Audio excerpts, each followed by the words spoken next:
Mohon perhatian untuk segenap peserta webinar bisa mengatur audionya untuk mute.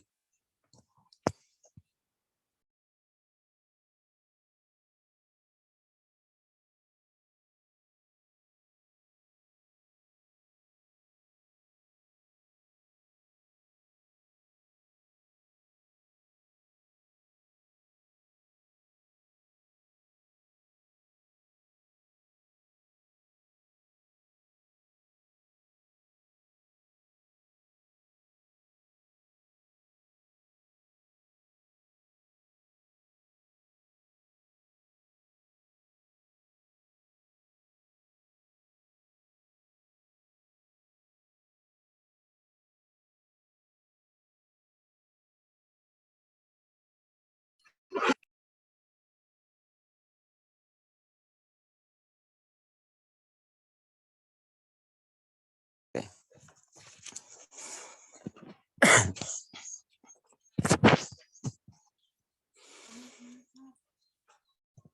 Assalamualaikum warahmatullahi wabarakatuh.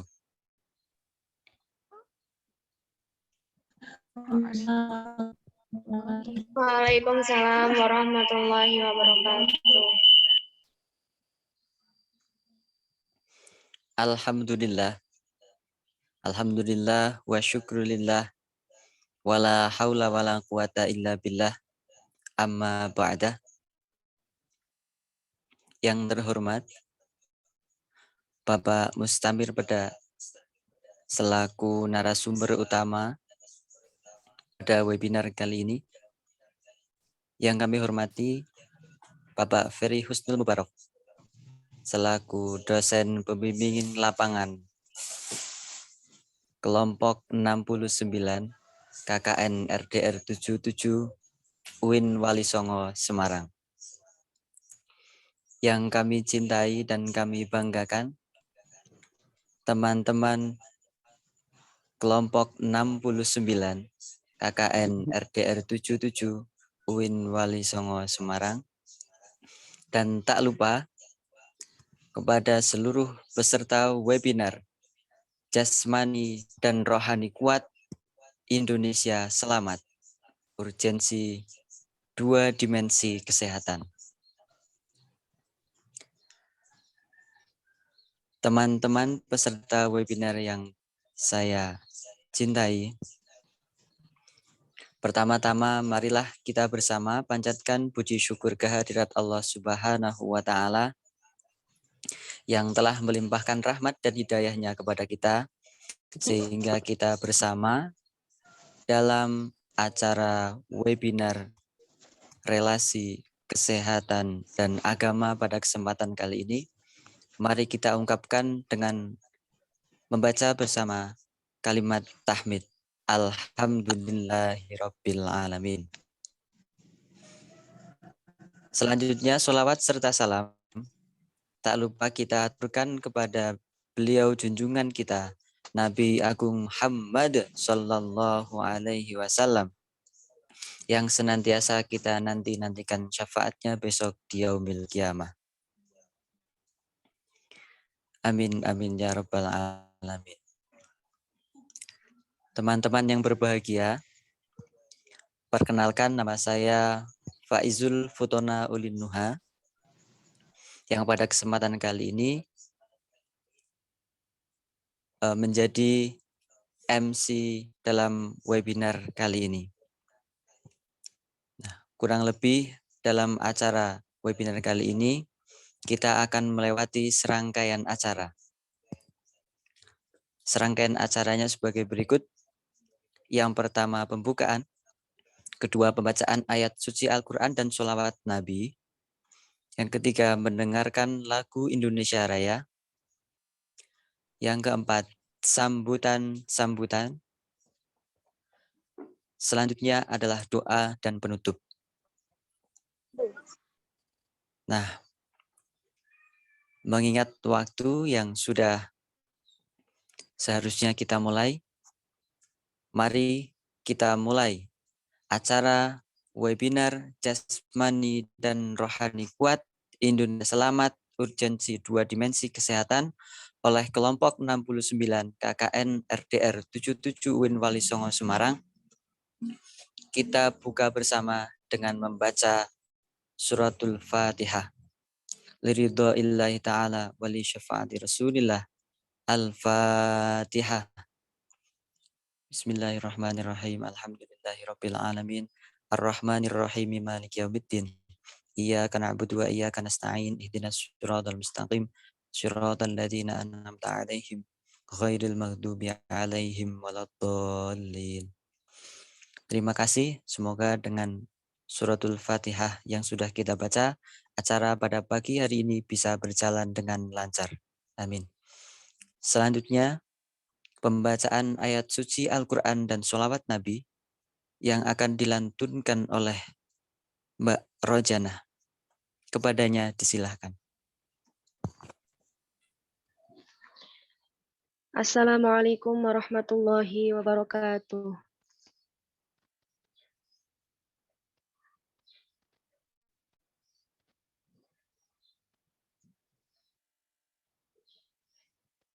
A'udzu billahi minasy syaithanir rajim.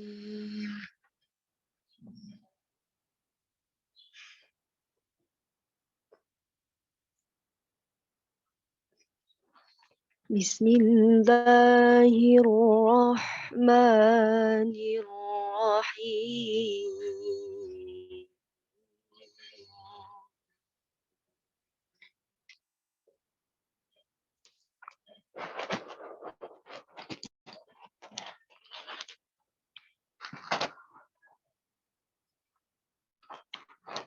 وسارعوا إلى مغفرة من ربكم وجنة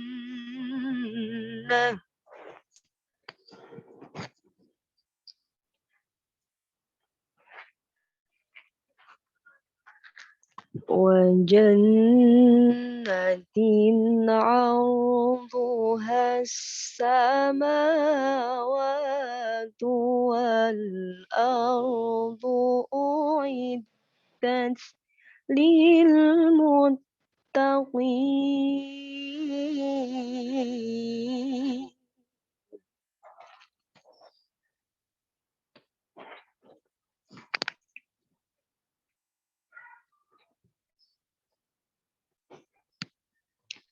الذين ينفقون في السراء والضراء والكاظمين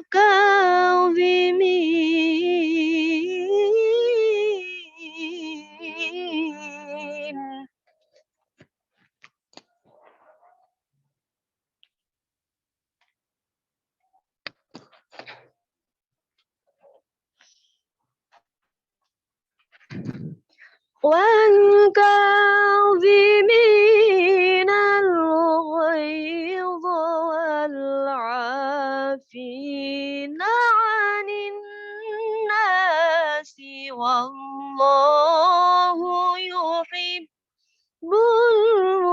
المحسنين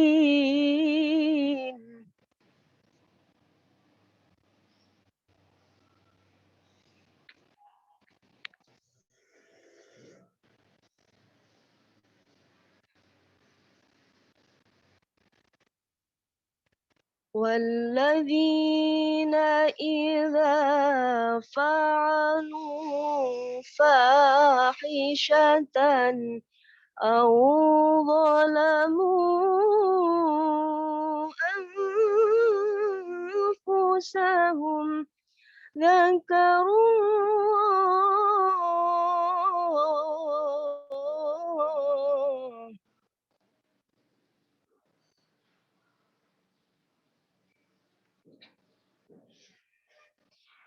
أو ظلموا أنفسهم ذكروا الله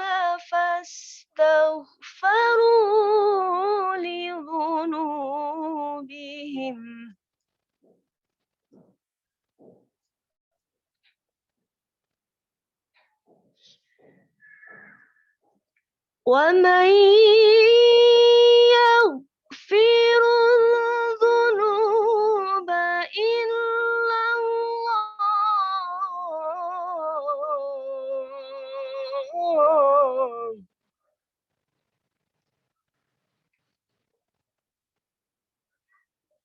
ولم يصروا على ما فعلوا وهم يعلمون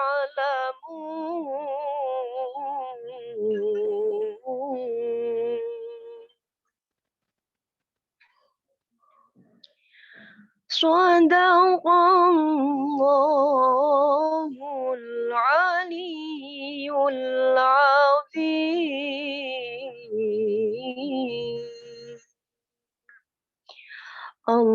اللهم صل وسلم وزد وبارك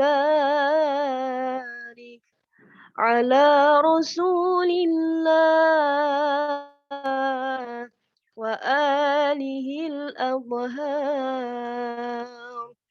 على رسول الله وأصحابه الأخيار والحمد لله رب العالمين. Wassalamualaikum warahmatullahi wabarakatuh.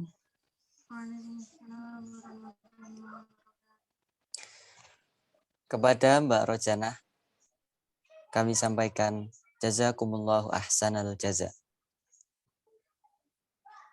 Memasuki acara yang ketiga, mendengarkan lagu Indonesia Raya. Hadirin dimohon untuk duduk dengan posisi tegap.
Terima kasih. Memasuki acara yang selanjutnya, sambutan-sambutan. Sambutan yang pertama akan disampaikan oleh Saudara Asrobul Anam selaku Ketua Panitia. Kepadanya disilahkan.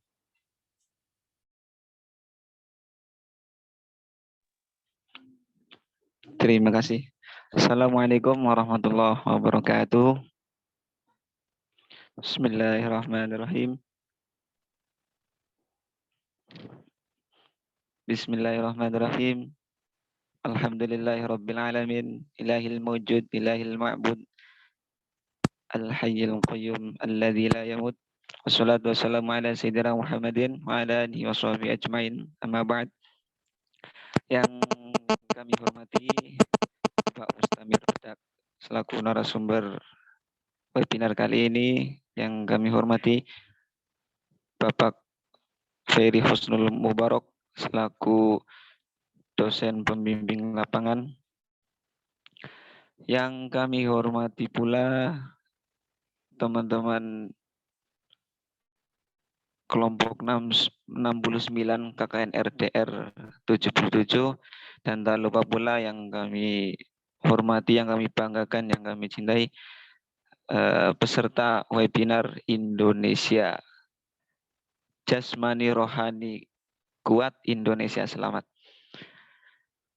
Pertama-tama marilah kita panjatkan puji syukur kepada Allah Subhanahu wa taala yang senantiasa memberikan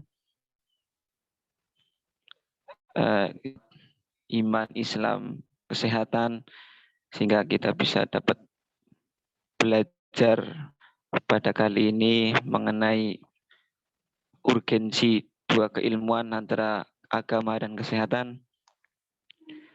Kedua kalinya salawat serta salam semoga tetap tercurah limpahkan kepada junjungan Nabi kita, Nabi Muhammad SAW, yang senantiasa kita selalu harapkan syafaatnya dari baik di dunia maupun di akhirat kelak.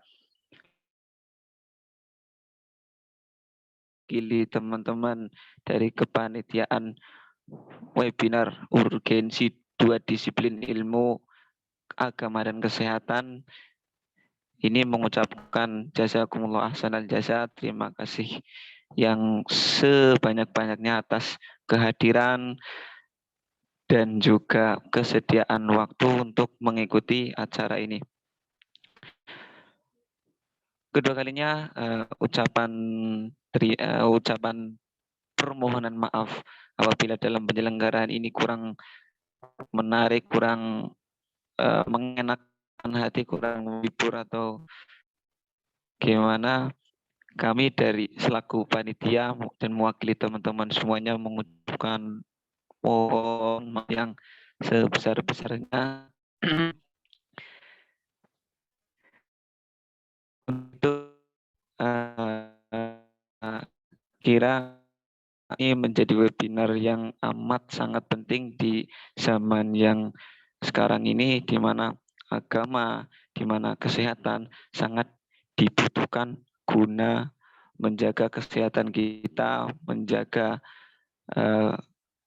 lingkungan kita, menjaga keluarga kita, dan umumnya untuk menjaga keselamatan bangsa kita, itu bangsa Indonesia, yang banyak sekali terjadi hal-hal yang perlu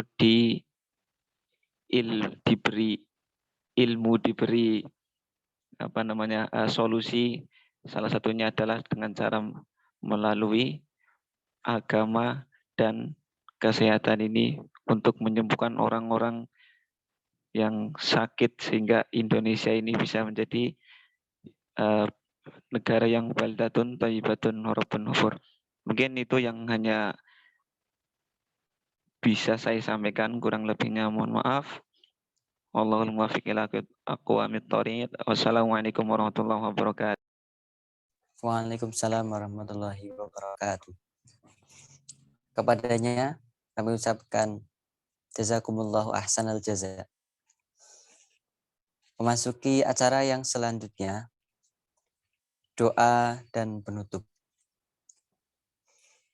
Pada kesempatan kali ini, doa akan disampaikan oleh Saudara Ainun Nafi. Kepadanya disilahkan.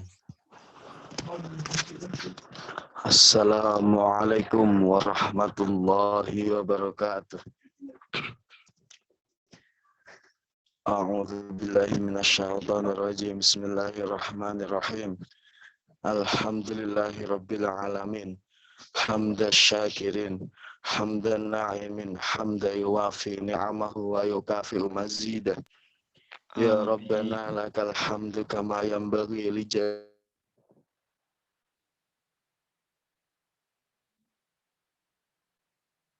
Amin.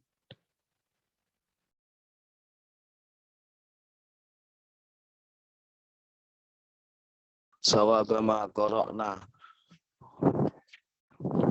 wa ma halalna wa ma sabbahna wa ma astaghfarna wa ma sallaina ala sayyidina Muhammadin sallallahu alaihi wasallam hadiyatan wasilatan wa rahmatan nazilah wa barakatan syamilah.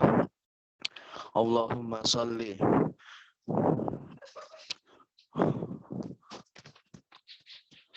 Allahumma la tada' lana dzamban illa ghafartah wa la hamman illa faraj.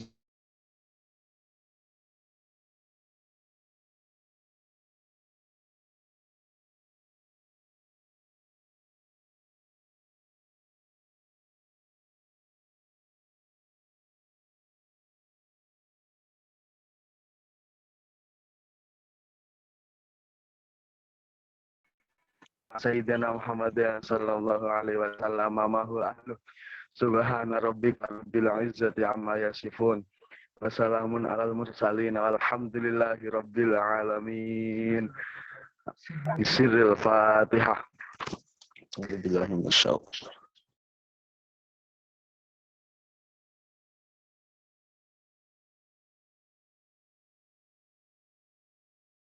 Waalaikumsalam warahmatullahi wabarakatuh.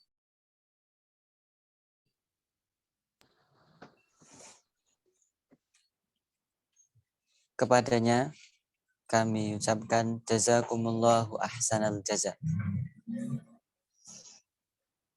Dengan terlaksananya doa, maka rangkaian pembukaan webinar pada pagi hari ini telah selesai semuanya. Mari kita tutup acara pada pagi hari ini dengan membaca kalimat tahmid bersama. Alhamdulillahirabbil alamin. Hadirin yang berbahagia, kami selaku Master of Ceremony, apabila dalam penyampaian acara pada kesempatan kali ini kurang berkenan, tentu banyak kesalahan dan kekhilafan, kami mohon maaf yang sebesar-besarnya. Kami juga ucapkan terima kasih yang sebanyak-banyaknya kepada peserta yang berkenan gabung pada webinar kali ini. Dari saya pribadi, mohon maaf apabila ada salah kata. Kami cukupkan. Wallahul muwaffiq ila aqwamit thoriq. Wassalamualaikum warahmatullahi wabarakatuh. Selanjutnya, acara akan diambil alih sepenuhnya oleh Saudari Taurina Widya Wulandari selaku moderator. Kepadanya silakan.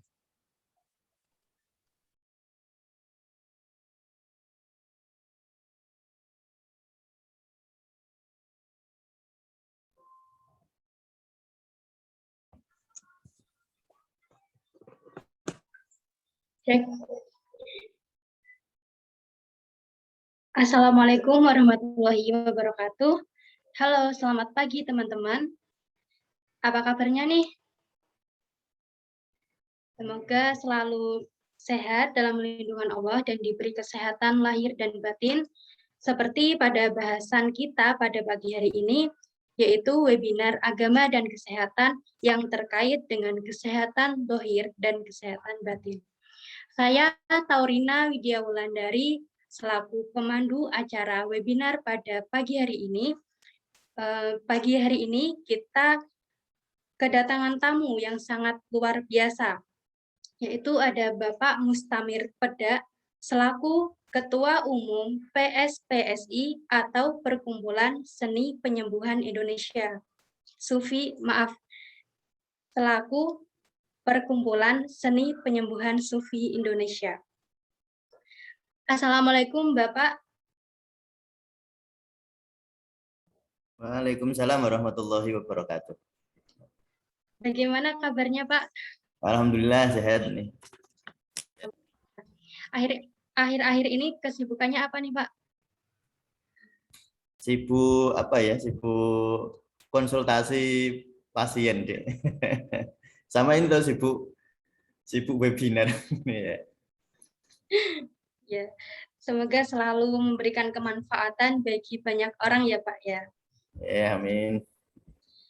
Oke, sebelum itu kita kenalan terlebih dahulu ya dengan narasumber kita. Beliau bernama Bapak Mustamir, lahir 5 September 1976 di Pedak Sulang, Kabupaten Rembang. Sekarang beliau bertempat tinggal di Sampangan, Semarang.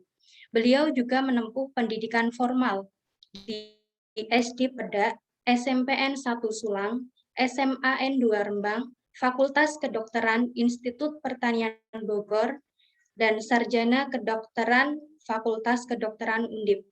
Beliau juga mengikuti beberapa kursus, diantaranya kursus akupresur seni pengobatan Timur Yogyakarta, kursus jamu tradisional seni pengobatan Timur Yogyakarta, sertifikasi bekam Perkumpulan Bekam Indonesia, dan beliau juga menempuh pendidikan non-formal, yaitu di Madrasah Nuriyatul Ulum Pedak Sulang Rembang, Ponpes Nurul Imdad Kota Bogor, Ponpes Subulus Salam Semarang, Ponpes Gubuk Penceng Gunung Pati Semarang.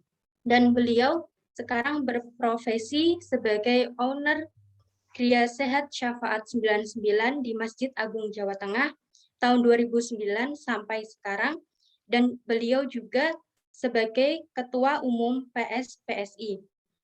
Oke, sangat luar biasa sekali ya teman-teman pemateri kita pada pagi hari ini. Semoga kita nanti dapat menjadi pembelajar yang baik dan dapat menyimak webinar pada pagi hari ini dari awal sampai akhir. Untuk itu, waktu dan ruangan saya persilahkan kepada beliau, Bapak Mustamir. Monggo dipersilahkan, Bapak. Ini berapa bulan ini saya ngomongnya, Dek? Berapa jam? Sampai nanti setengah 11.30. Satu jam ya? Ya. Assalamualaikum warahmatullahi wabarakatuh. Bismillahirrahmanirrahim. Alhamdulillahirabbil alamin. Wa bihi nasta'inu ala umurid dunya waddin.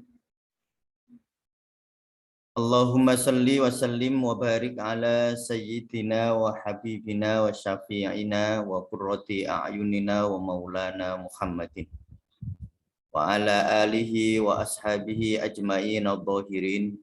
La haula wa la quwata illa billahil aliyyil azim. Kepada Bapak pembimbing lapangan ya, Pak Ferry Husnul Mubarak MA, yang kita hormati, adik-adik sekalian yang kita sayangi ya. Alhamdulillah pagi ini kembali kita bisa berjumpa via dunia maya untuk kembali belajar kita ya.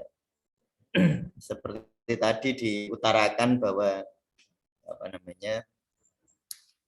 terminologi atau wacana kesehatan itu sekarang tampaknya menjadi tema sentral ya, pusat perhatian ya bagi masyarakat kita ya, karena apa yang disebut sebagai pandemi itu. Nanti sedikit banyak saya akan menyampaikan di salah satu slide nanti ya, betapa pentingnya kesehatan mental itu, atau sebut saja kesehatan rohani itu bagi kesehatan paru-paru kita. Karena kalau saluran pernafasan ya, saluran pernafasan itu saluran yang langsung terhubung dengan dunia luar.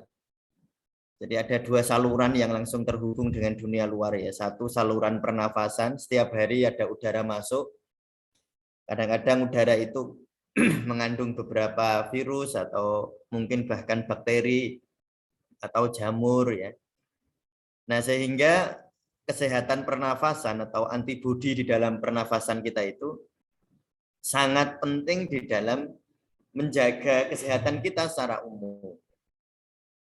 Nah, uniknya kesehatan pernafasan ya, jadi antibodi atau sistem imunologi di pernafasan itu sangat terkait dengan jiwa kita ya, sangat terkait dengan ruhani kita.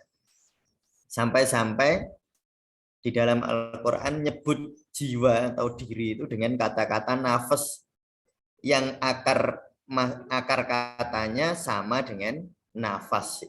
Makanya penting sekali ya. Saya akan share ini materi yang akan kita bahas saat ini ya.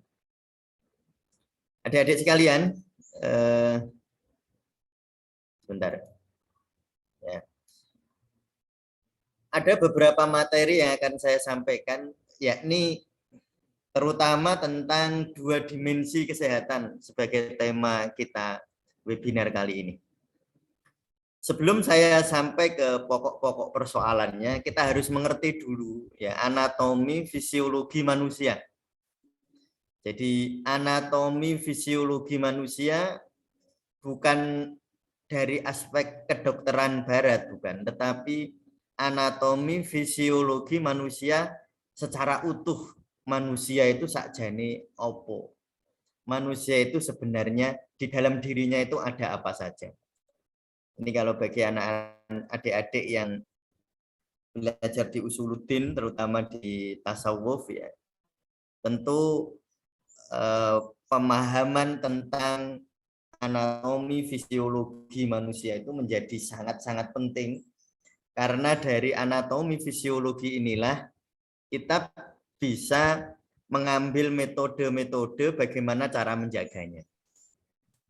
Ya, adik-adik lihat di di materi yang saya sampaikan ini ya, saya share ini, maka akan terlihat ada 4 faktor ya, atau 4 komponen ya, yang ada di dalam diri manusia. Bahwa manusia itu yang pertama tentu saja memiliki tubuh dari ujung rambut sampai ujung kaki, yang kalau dihitung adik-adik sekalian, setiap 1 kilogram berat badan kita itu mengandung 1 triliun sel. Saya ulangi ya, 1 kilogram berat badan kita itu mengandung 1 triliun sel kurang lebih. Maka kalau kayak berat badan saya ini 62 kilo, berarti di dalam tubuh saya ada 62 triliun sel. Di mana setiap sel itu setiap detik, ya, saya ulangi, setiap detik, bukan setiap menit, bukan setiap hari, bukan setiap jam, tapi setiap detik, setiap sel di dalam tubuh kita itu ada 4.000 reaksi kimia. 400.000 reaksi kimia per detik per sel.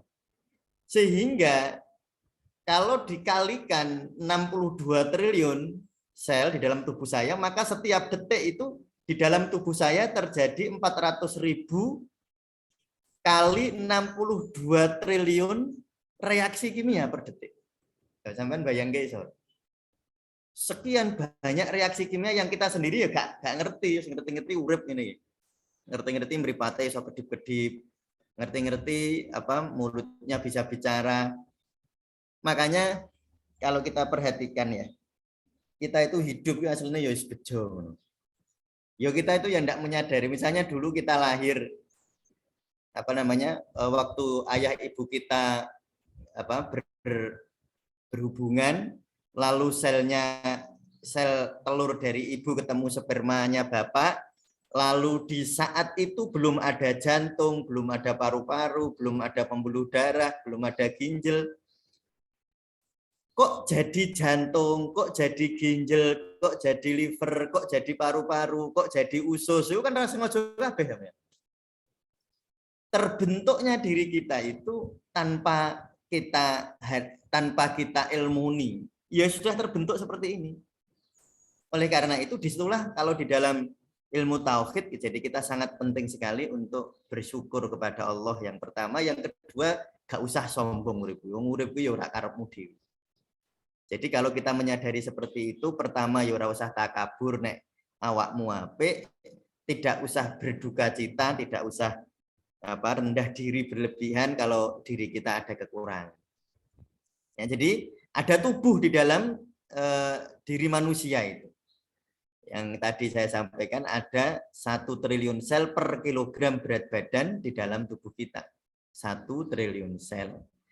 Banyak sekali ini ya, nanti dibagi jadi dari sel membentuk jaringan. Nanti ada jaringan saraf, ada jaringan lemak, ada jaringan tulang, ada jaringan otot. Ya. Nanti dari jaringan itu membentuk organ, ada organ jantung, ada organ paru. Nanti dari organ itu membentuk sistem organ. Ada namanya sistem sirkulasi, ada namanya sistem pernafasan, ada namanya sistem pencernaan. Sistem-sistem itu kemudian menyatu menjadi tubuh manusia. Yang sekali lagi saya ulangi, 99,99% tidak kita kendalikan secara sadar. Itu berjalan otomatis. Wow, sampean sarapan pecel, saiki sampean orang ngerti pecel di dalam jantung, di dalam lambung itu diapakan, dipecah-pecah oleh lambung, diberi enzim sehingga dan seterusnya, kemudian menjadi ATP atau sumber energi dan seterusnya, kita tidak bisa mengendalikan. Ya. Makanya hidup kita itu 100% tergantung Allah. Itu tubuh kita. Yang kedua, manusia itu memiliki pikiran. Ya. Nah, pikiran inilah yang menganalisa, mensintesa.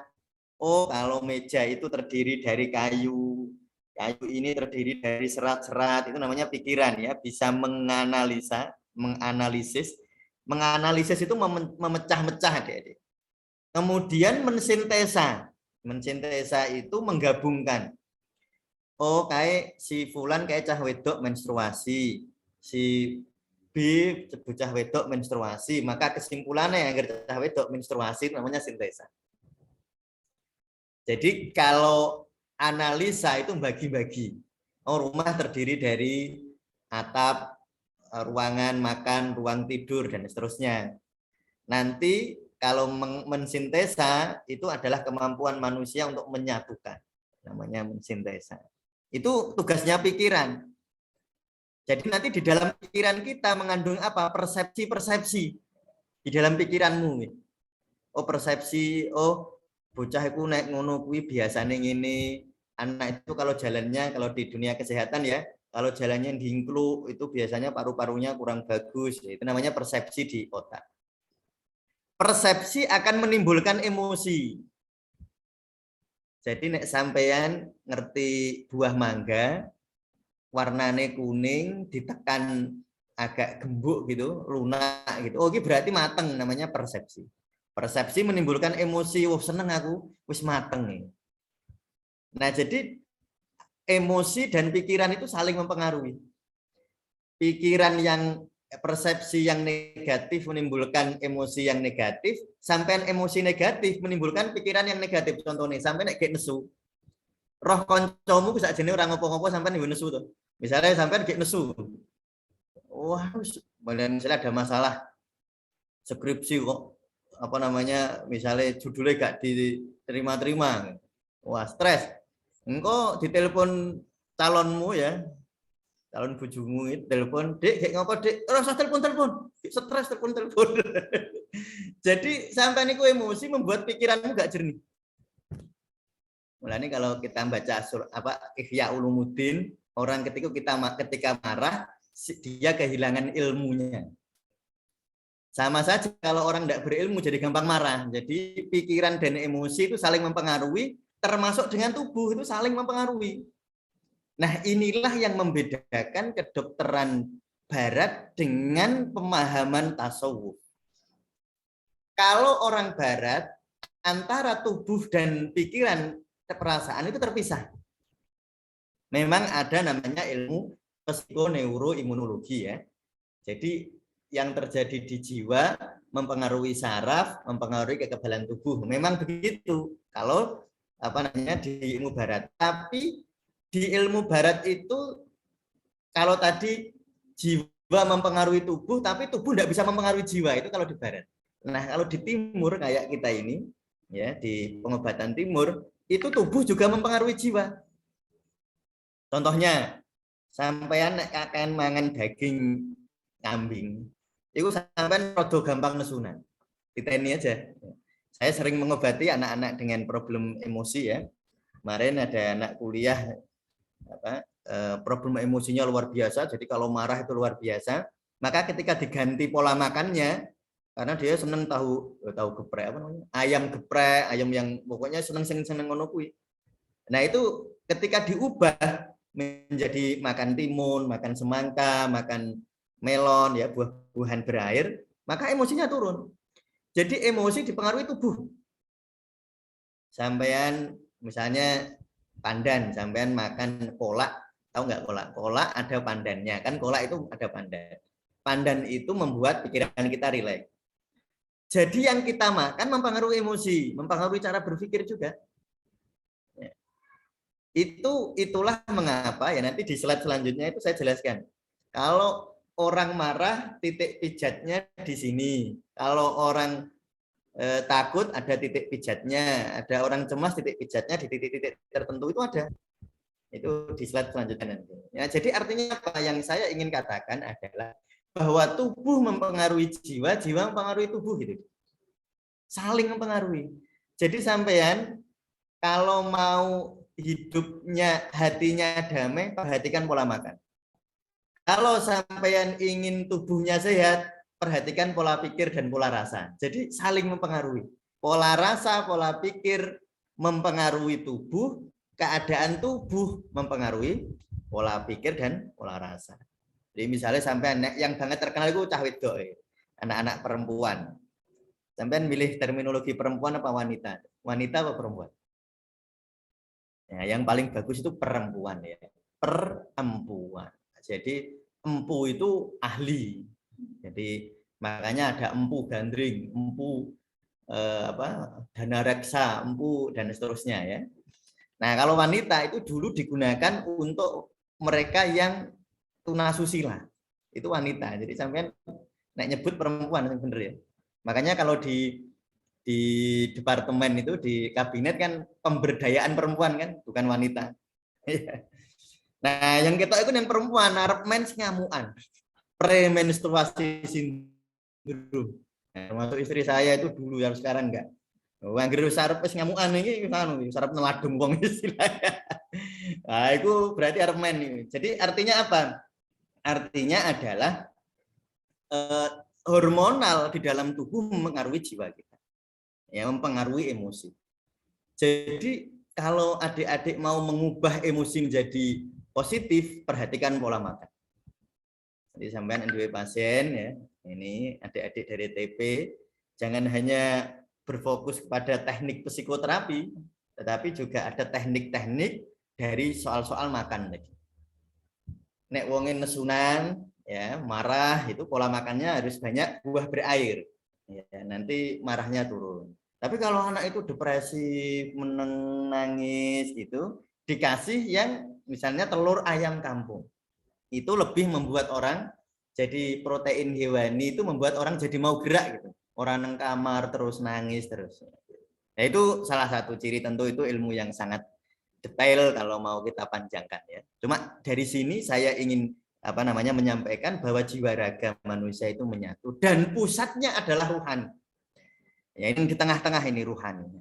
Ruhani inilah kekuatan terbesar manusia. Itu di ruhani ini. Karena ruhani ini langsung terhubung dengan Allah. Kalau di dalam Al-Quran ketika Allah menciptakan Adam sudah sempurna sebagai basarun, maka Allah meniupkan wa nafakhtu ruhi, Allah menciptakan meniupkan ruhku, maksudnya ruhani.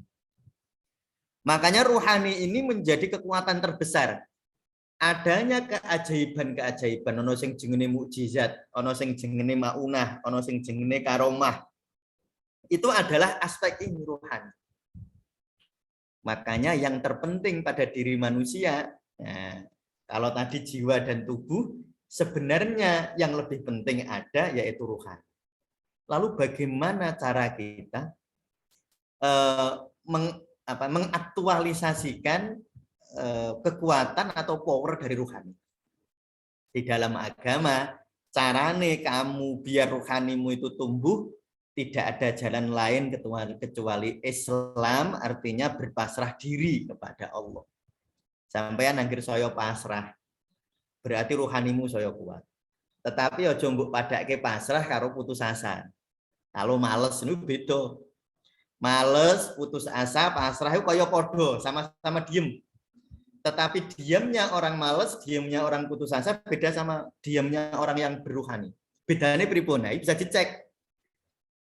Adik-adik bisa ngecek sebenarnya. Nanti tak ajari ngecek, ini sakjane ini wis pasrah apa putus asa. Kira-kira begini. Kalau adik-adik itu ketika merasa pasrah, terus tubuhmu makin kuat ini. Jantungmu denyutnya makin enak, matamu makin segar, hidungmu makin enak, ya, mulutmu makin enak, berarti sampean pasrah. Jadi ciri khas kepasrahan atau ciri khas keislaman atau ciri khas ketawakalan itu adalah meningkatnya power tubuh. Itu ciri. Jadi nek ana wong muni pasrah tapi ya sampun Pak, kula pasrah mawon tapi klentrak, klentruk, males, sinau wegah nek mahasiswa. Berarti sampean gak pasrah, sampean males. Nek ora males itu jenenge.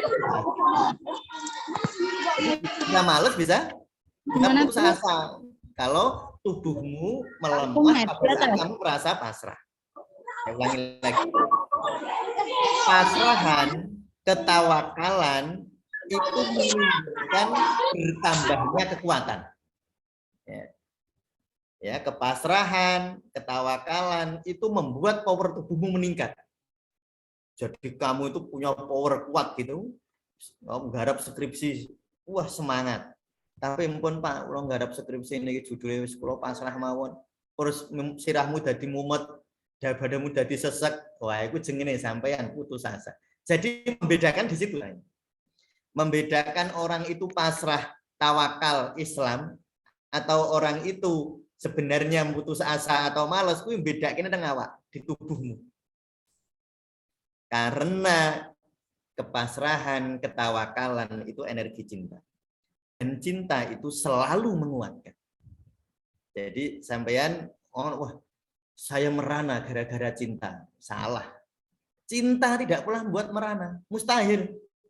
Kalau membuat merana itu suka dan benci itu membuat merana.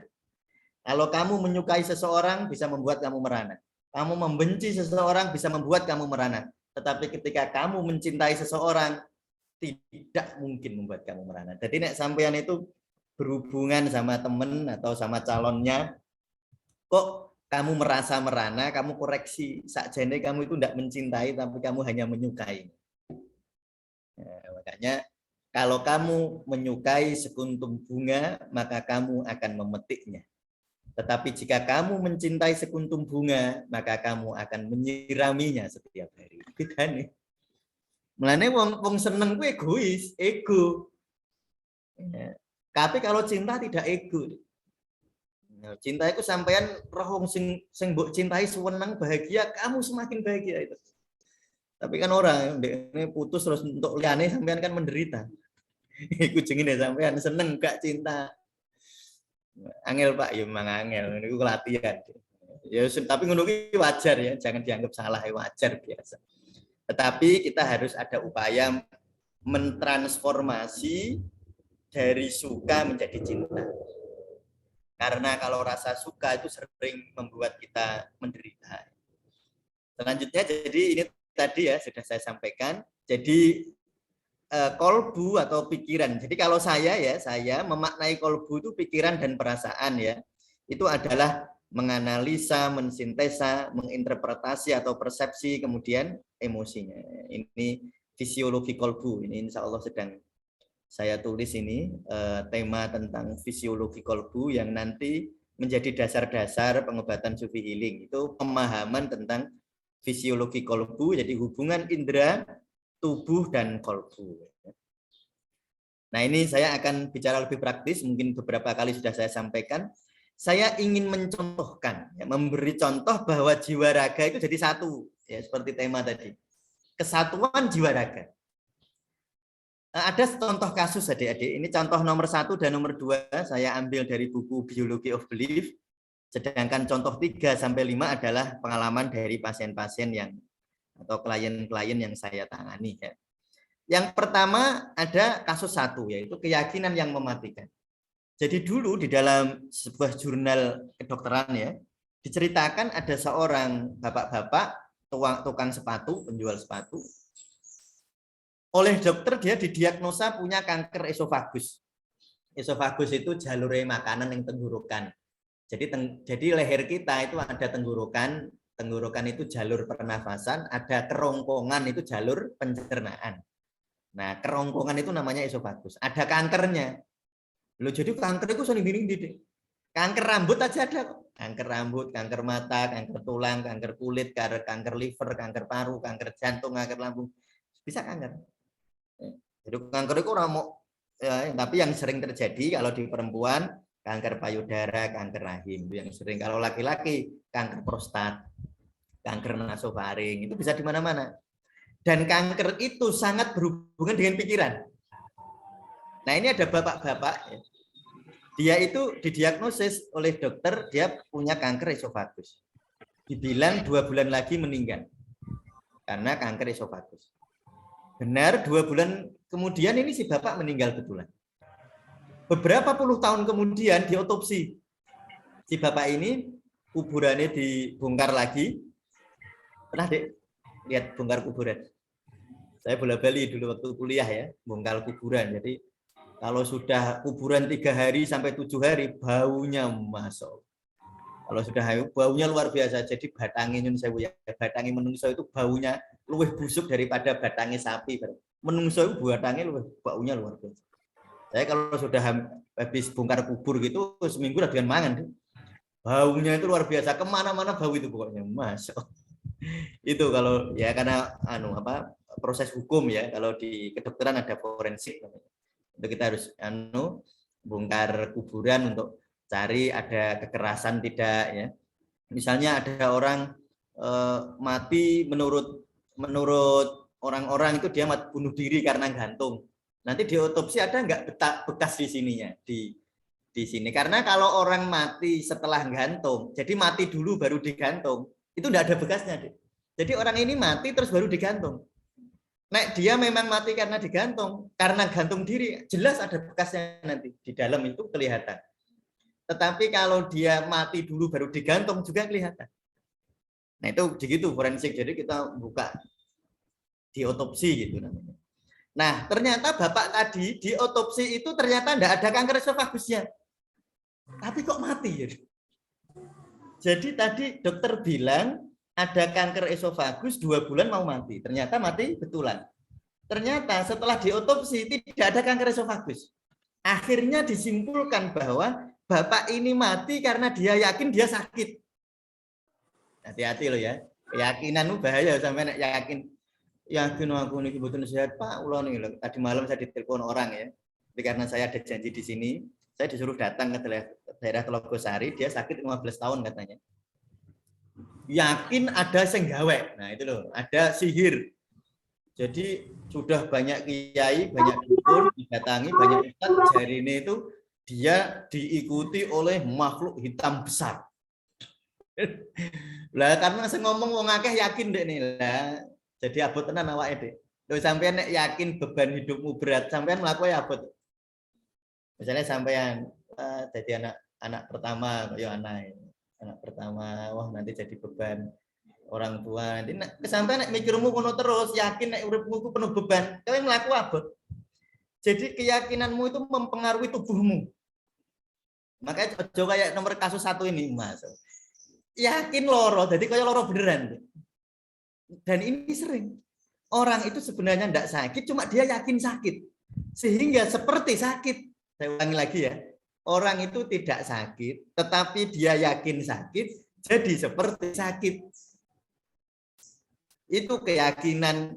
Nah, lo ini parah ini sampai mematikan. Itulah kerja sihir itu kayak gitu, sampai membuat orang yakin bahwa dia sakit. Dek. Sebenarnya inna kaidas syaitona kana dhaifan. Tipu daya setan itu lemah, yang membuat kuat karena kamu meyakini dia kuat. Oh yang sampai main bal-balan nih. Wis dikandani, wah musuhmu berat banget yang laki-laki yang suka sepak bola. Wis gentar dulu. Wah ini timnya tidak terkalahkan ini selama sampai grogi sih. Nah, ya sudah musuhmu jadi kuat betulan karena kamu meyakini dia kuat.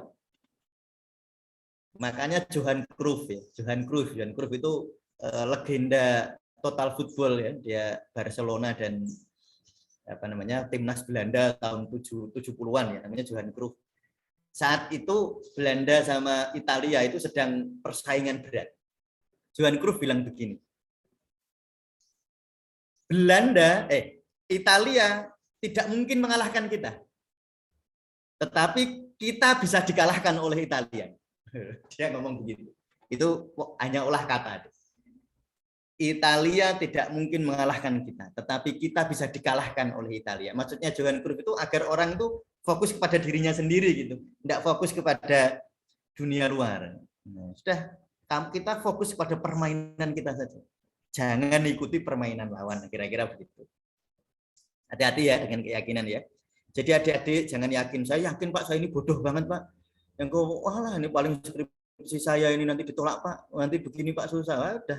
Nah, itu kamu yakini maka nanti terdownload gitu deh. Keyakinan itu terdownload jadi seperti nyata. Padahal orang. Hati-hati ya, ini contoh. Dan ini contoh saya ambil ilmiah ya, karena dari buku-buku jurnal ilmiah. Yang kedua, ada kasus yang kedua, operasi lutut imajinatif. Jadi ada dua kelompok ya, sama-sama sakit lutut, osteoartritis gitu. Jadi sakit di persendian, sama-sama sakitnya. Nah, yang kelompok A dioperasi betulan, yang kelompok B tidak dioperasi betulan, hanya pura-pura dioperasi. Jadi kelompok A dioperasi betulan ya, dibersih, sendinya dibersihkan dioperasi betulan. Yang kelompok B tidak dioperasi, hanya dibelek tok terus dijahit. Jadi biar yakin kalau dioperasi. Ternyata persentase kesembuhannya sama. Sing dioperasi betulan yo marinya sekian persen, yang tidak dioperasi betulan sama, sembuhnya sekian persen.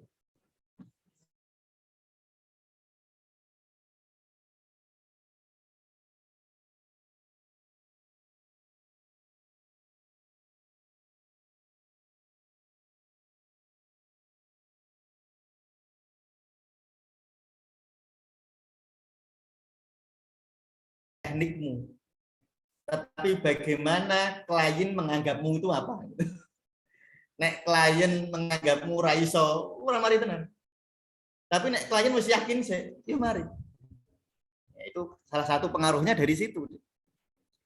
Makanya saya selalu bilang jadi terapis itu ngaji sepanjang jam. Tugas kita itu ngaji, niatnya ngaji, biar auramu positif. Jadi terapis kudu pede juga, jangan nek cara Jawa aja cemima-cemimi. Tahu ndak cemima-cemimi? Ora pede gitu loh. Ih piye ya piye, ora usah piye-piye. Wong kabeh mari ora itu Allah kok, bukan kita kok. Ya, jadi itu. Jadi ini ada orang dioperasi lutut, dioperasi beneran sama ndak dioperasi ndak beneran itu ternyata podo ya. Sama-sama menyembuhkan. Berarti pikiran kita mempengaruhi tubuh. Maksud saya itu, saya mau ngomong jadi pikiran mempengaruhi itu. Kemudian yang ketiga ya, tentang kehamilan dan pikiran ya. Hati-hati Dik. Stres yang paling dipengaruhi oleh stres nomor 1 saluran pencernaan, yang kedua saluran pernafasan, yang ketiga reproduksi. Wangan itu wakeh pirang-pirang pasien saya itu. Mene normal, wis diperiksain dokter normal, spermane bojone normal, jumlah spermanya. Jadi sperma itu setiap satu ejakulasi itu 100 juta spermatozoa. Wakil bibite. Sing dadi siji tok dari 100 juta. Jadi sampean iki kabeh itu pemenang sebenarnya. Dulu itu waktu bapakmu dolanan karo ibumu itu 100 juta sel sperma itu bersaing untuk mendapatkan sel telur. Dan yang menang kamu itu sekarang. Jadi sampean itu pemenang aslinya dari awal itu. Nah, makanya secara fitrah manusia itu sebenarnya kuat secara fitrah. Jadi tidak kuat karena trauma-trauma masa lalu, karena lingkungan, ya, karena cara berpikir. Jadi tidak kuat. Gitu. Nah itu ada ini, makanya saya sering kali mendapatkan klien itu, sakjane normal kabeh, diperiksa hormon estrogen bagus, kok orang hamil. Nah ternyata kemarin saya sudah kasih contoh mungkin di grup yang mana itu kemarin tentang ada perempuan yang merasa disihir oleh mertuanya biar tidak hamil. Dia tidak hamil betulan karena dia yakin dia disihir biar tidak hamil itu loh. Jadi dia itu merasa disihir mertua biar tidak hamil. Makanya tidak hamil betulan. Nah, ketika pikiran itu kita bersihkan, ya jadi hamil sekarang. Mungkin sekarang tahun lalu ya sudah lahir paling anaknya itu. Itu ada lagi yang ini juga bikin hati-hati ya Dik ya nanti nikah. Ini kan udah kepengen nikah kabeh kira-kira. Ya ini apa ada yang mau? Tidak. Semua pengen ya nanti pernikahan. Hati-hati nang ngomongan Dik. Nah saya pernah ada pasien begini. Mas, ini sing wedok yang perempuan. Nek urung duwe omah ra usah duwe anak sik ya Mas. Nek belum punya rumah ndak usah punya anak dulu. Lah itu dia serius ngomong begitu. Itu beneran Dik. Selama belum punya rumah ndak punya anak. Itu namanya impin. Makanya hati-hati ra usah ngono. Nah, hidup itu dinikmati, yes, nek duwe alhamdulillah dirawat betul-betul. Nah, itu ketika saya tanya begitu terus harus dibersihkan itu karena kata-katamu itu terinstal di otak. Jadi ketika dia ngomong, betulan itu sudah 7 tahun dia menikah, normal semua tapi dia belum punya rumah dan belum punya anak. Karena dia dulu sekarang yang dibingungkan enggak punya anak. Bisa ditunda lah tapi anak harus 7 tahun Pak saya biar punya anak. Ternyata dulu pernah ngomong begitu. Mas nek urung duwe omah ora usah duwe anak. Mulane iku nek cara Jawa. Omonganmu nek ana wali lewat kelakon tenan. Iku nek cara ilmu neuroscience, omonganmu akan terinstal di otak kayak sampean download di Play Store itu. Ya, terus terinstal di otak, akhirnya otak bekerja seakan-akan begitu tadi. Seperti tadi orang otaknya bekerja seperti dia punya kanker esofagus. Otaknya bekerja seakan-akan dia dioperasi lututnya. Karena keyakinan tadi.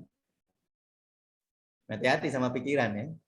Nah, makanya ini setelah ini ya, alhamdulillah setelah saya terapi, banyak sholawat ya Bu, ya Mbak ya, saya usianya 30-an tahun, 34-an tahun. Ini banyak sholawat, sing rileks hatinya, wabah disuk sing dikata-kata yang dulu pernah keluar, semoga Allah menghapusnya gitu. Ya, dengan teknik-teknik tertentu ya sudah hamil. Lah ngono ini dadi nek ngono ya. Nek ono pasien hormone apik kabeh, maine apik kabeh, sing lanang yo apik. Tapi kok belum punya keturunan. Itu pasti problem di sini sama di sini. Takoni mulane, Mbak saya sudah 5 tahun Mbak belum punya keturunan Mbak. Nah, sampean takoni itu. Itu karena apa mennya bagaimana. Nek mennya teratur, tidak ada kesulitan bersetubuh, yang laki-laki tidak ada kesulitan, ya berarti hubungannya di pikiran. Nah, itu kehamilan dan pikiran ini banyak sekali di tempat saya ya tentang kasus-kasus semacam ini. Jadi yang keempat ini batuk dan kemarahan. Nah ini saya ceritakan. Ada ibu-ibu ya, ronsen, Karyati, di Elizabeth, sudah pokoknya sudah di ronsen, sudah di bahkan sputum ya, cek sputum itu kan. Jadi batuknya lama, sudah 6 bulanan tidak sembuh-sembuh. Cek sputum itu sampean ngidu itu, air liurnya dicek ya. Terus dilihat, tidak ada penyakitnya. Kalau dibekam, habis dibekam itu bagus. Nanti 3 hari batuk lagi. Habis dipijet gitu. Nah, jadi berulang-ulang terus batuknya tidak selesai. Suatu ketika berobat dengan saya, kemudian saya tanyakan, karena saya yakin ini problemnya psikologis. Saya lihat ronsennya bagus, bersih paru-parunya. Saya lihat hasil sputumnya bagus ya. Nah, ini psikologis ini. Ya udah. Akhirnya dia cerita. Jadi si ibu ini itu dulu itu dia ngerawat orang tuanya yang sakit stroke. Bertahun-tahun digendong ke kamar mandi, Kalau dek ini nyawi, nek pipi sing buang pempes dan seterusnya lah pokoknya. Selama bertahun-tahun. Ibunya itu beberapa hari sebelum meninggal. Ibunya si ibu ini, ibunya pasien ini itu manggil adiknya dia ini, ibu ini anak pertama punya adik laki-laki 3. Jadi 4 bersaudara ya, dia perempuan terus adiknya laki-laki 3. Adik-adiknya ngumpul, ibunya bilang begini, engko nek aku mati, omah iki didol, duitnya dibagi adik-adikmu sing lanang ya kowe ora usah. Lah ibu ini marah ini, maksudnya lho aku sing rawat, sing nyewoki, maaf ya, sing nyewoki yang istinja itu cewek. Yang nyewoki sing dulang, sing buang ini wah, lah kok sendiri adikku, marah hasilnya ibu ini. Cuma dipendem kemarahan itu. Nah, waktu itu saya terapi begini, Bu. Seandainya ibu jenengan masih ada, jenengan itu mau ngomong apa tuh sama ibunya? Betul usah diempet. Misalnya ibu itu masih ada itu, jadi ngomong apa? Ibunya berekspresi gini. Ibu itu enggak adil. Mau soal sini yang nyewoi, sing dulang. Orang mbok wene ibu. Piye Bu ibu? Dia ngobrol ngomong gitu kayak mengungkapkan perasaan. Habis itu saya bacakan Al-Qur'an. Sudah setelah dibacakan Quran atau diruqyah sudah. Malamnya Pak Ustadz di WA saya ini. Alhamdulillah saya enggak batuk malam ini ya. Mungkin sehat terus ya Bu. Sampai sekarang sehat ya. Karena apa itu batuknya tadi itu? Batuknya karena ngempet nesu. Mulanya sampai naik nesu aja jempol. Yo diekspresikan ya. Saya kasih tahu ya. Emosi negatif itu seperti sampah. Mbok simpen salah, mbok buang sembarangan salah. Caranya pripun Pak? Dibuang di tempat sampah, dibuang di tempat yang tepat. Ojo diler, engko sampean stres nang omah mbek bojomu daripada mbok empet terus mbok cerita-cerita ke tanggomu, cerita ya jenenge itu membuang sampah sembarangan itu namanya. Jadi emosi negatif itu seperti sampah. Mbok simpen salah deh. Mbok buang sembarangan salah, harus dibuang di tempat yang tepat. Nah, di mana itu tempat sampah itu sahabat-sahabatmu? Mulane wong nek ora sahabat repot. Yuk cerita kamu orang itu kadang-kadang kepengen dianggap bahagia sehingga ya itu dalam batas tertentu apik dianggap bahagia itu. Tetapi kalau itu berlebihan sampai kamu ngempet emosi terlalu lama nanti jadi penyakit. Banyak penyakit kayak gitu, kanker terutama. Benjolan ya, kista, miom. Itu kalau diteliti secara mendalam, secara psikologis itu sebab banyak ngempet emosi. Mulane kudu duwe sahabat. Nek hebat lagi, paling indah lagi kalau punya guru spiritual.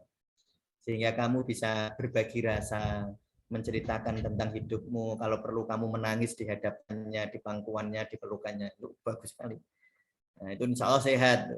Nah, tapi kalau mbok empet dhewe, makanya nyuwun sewu ya.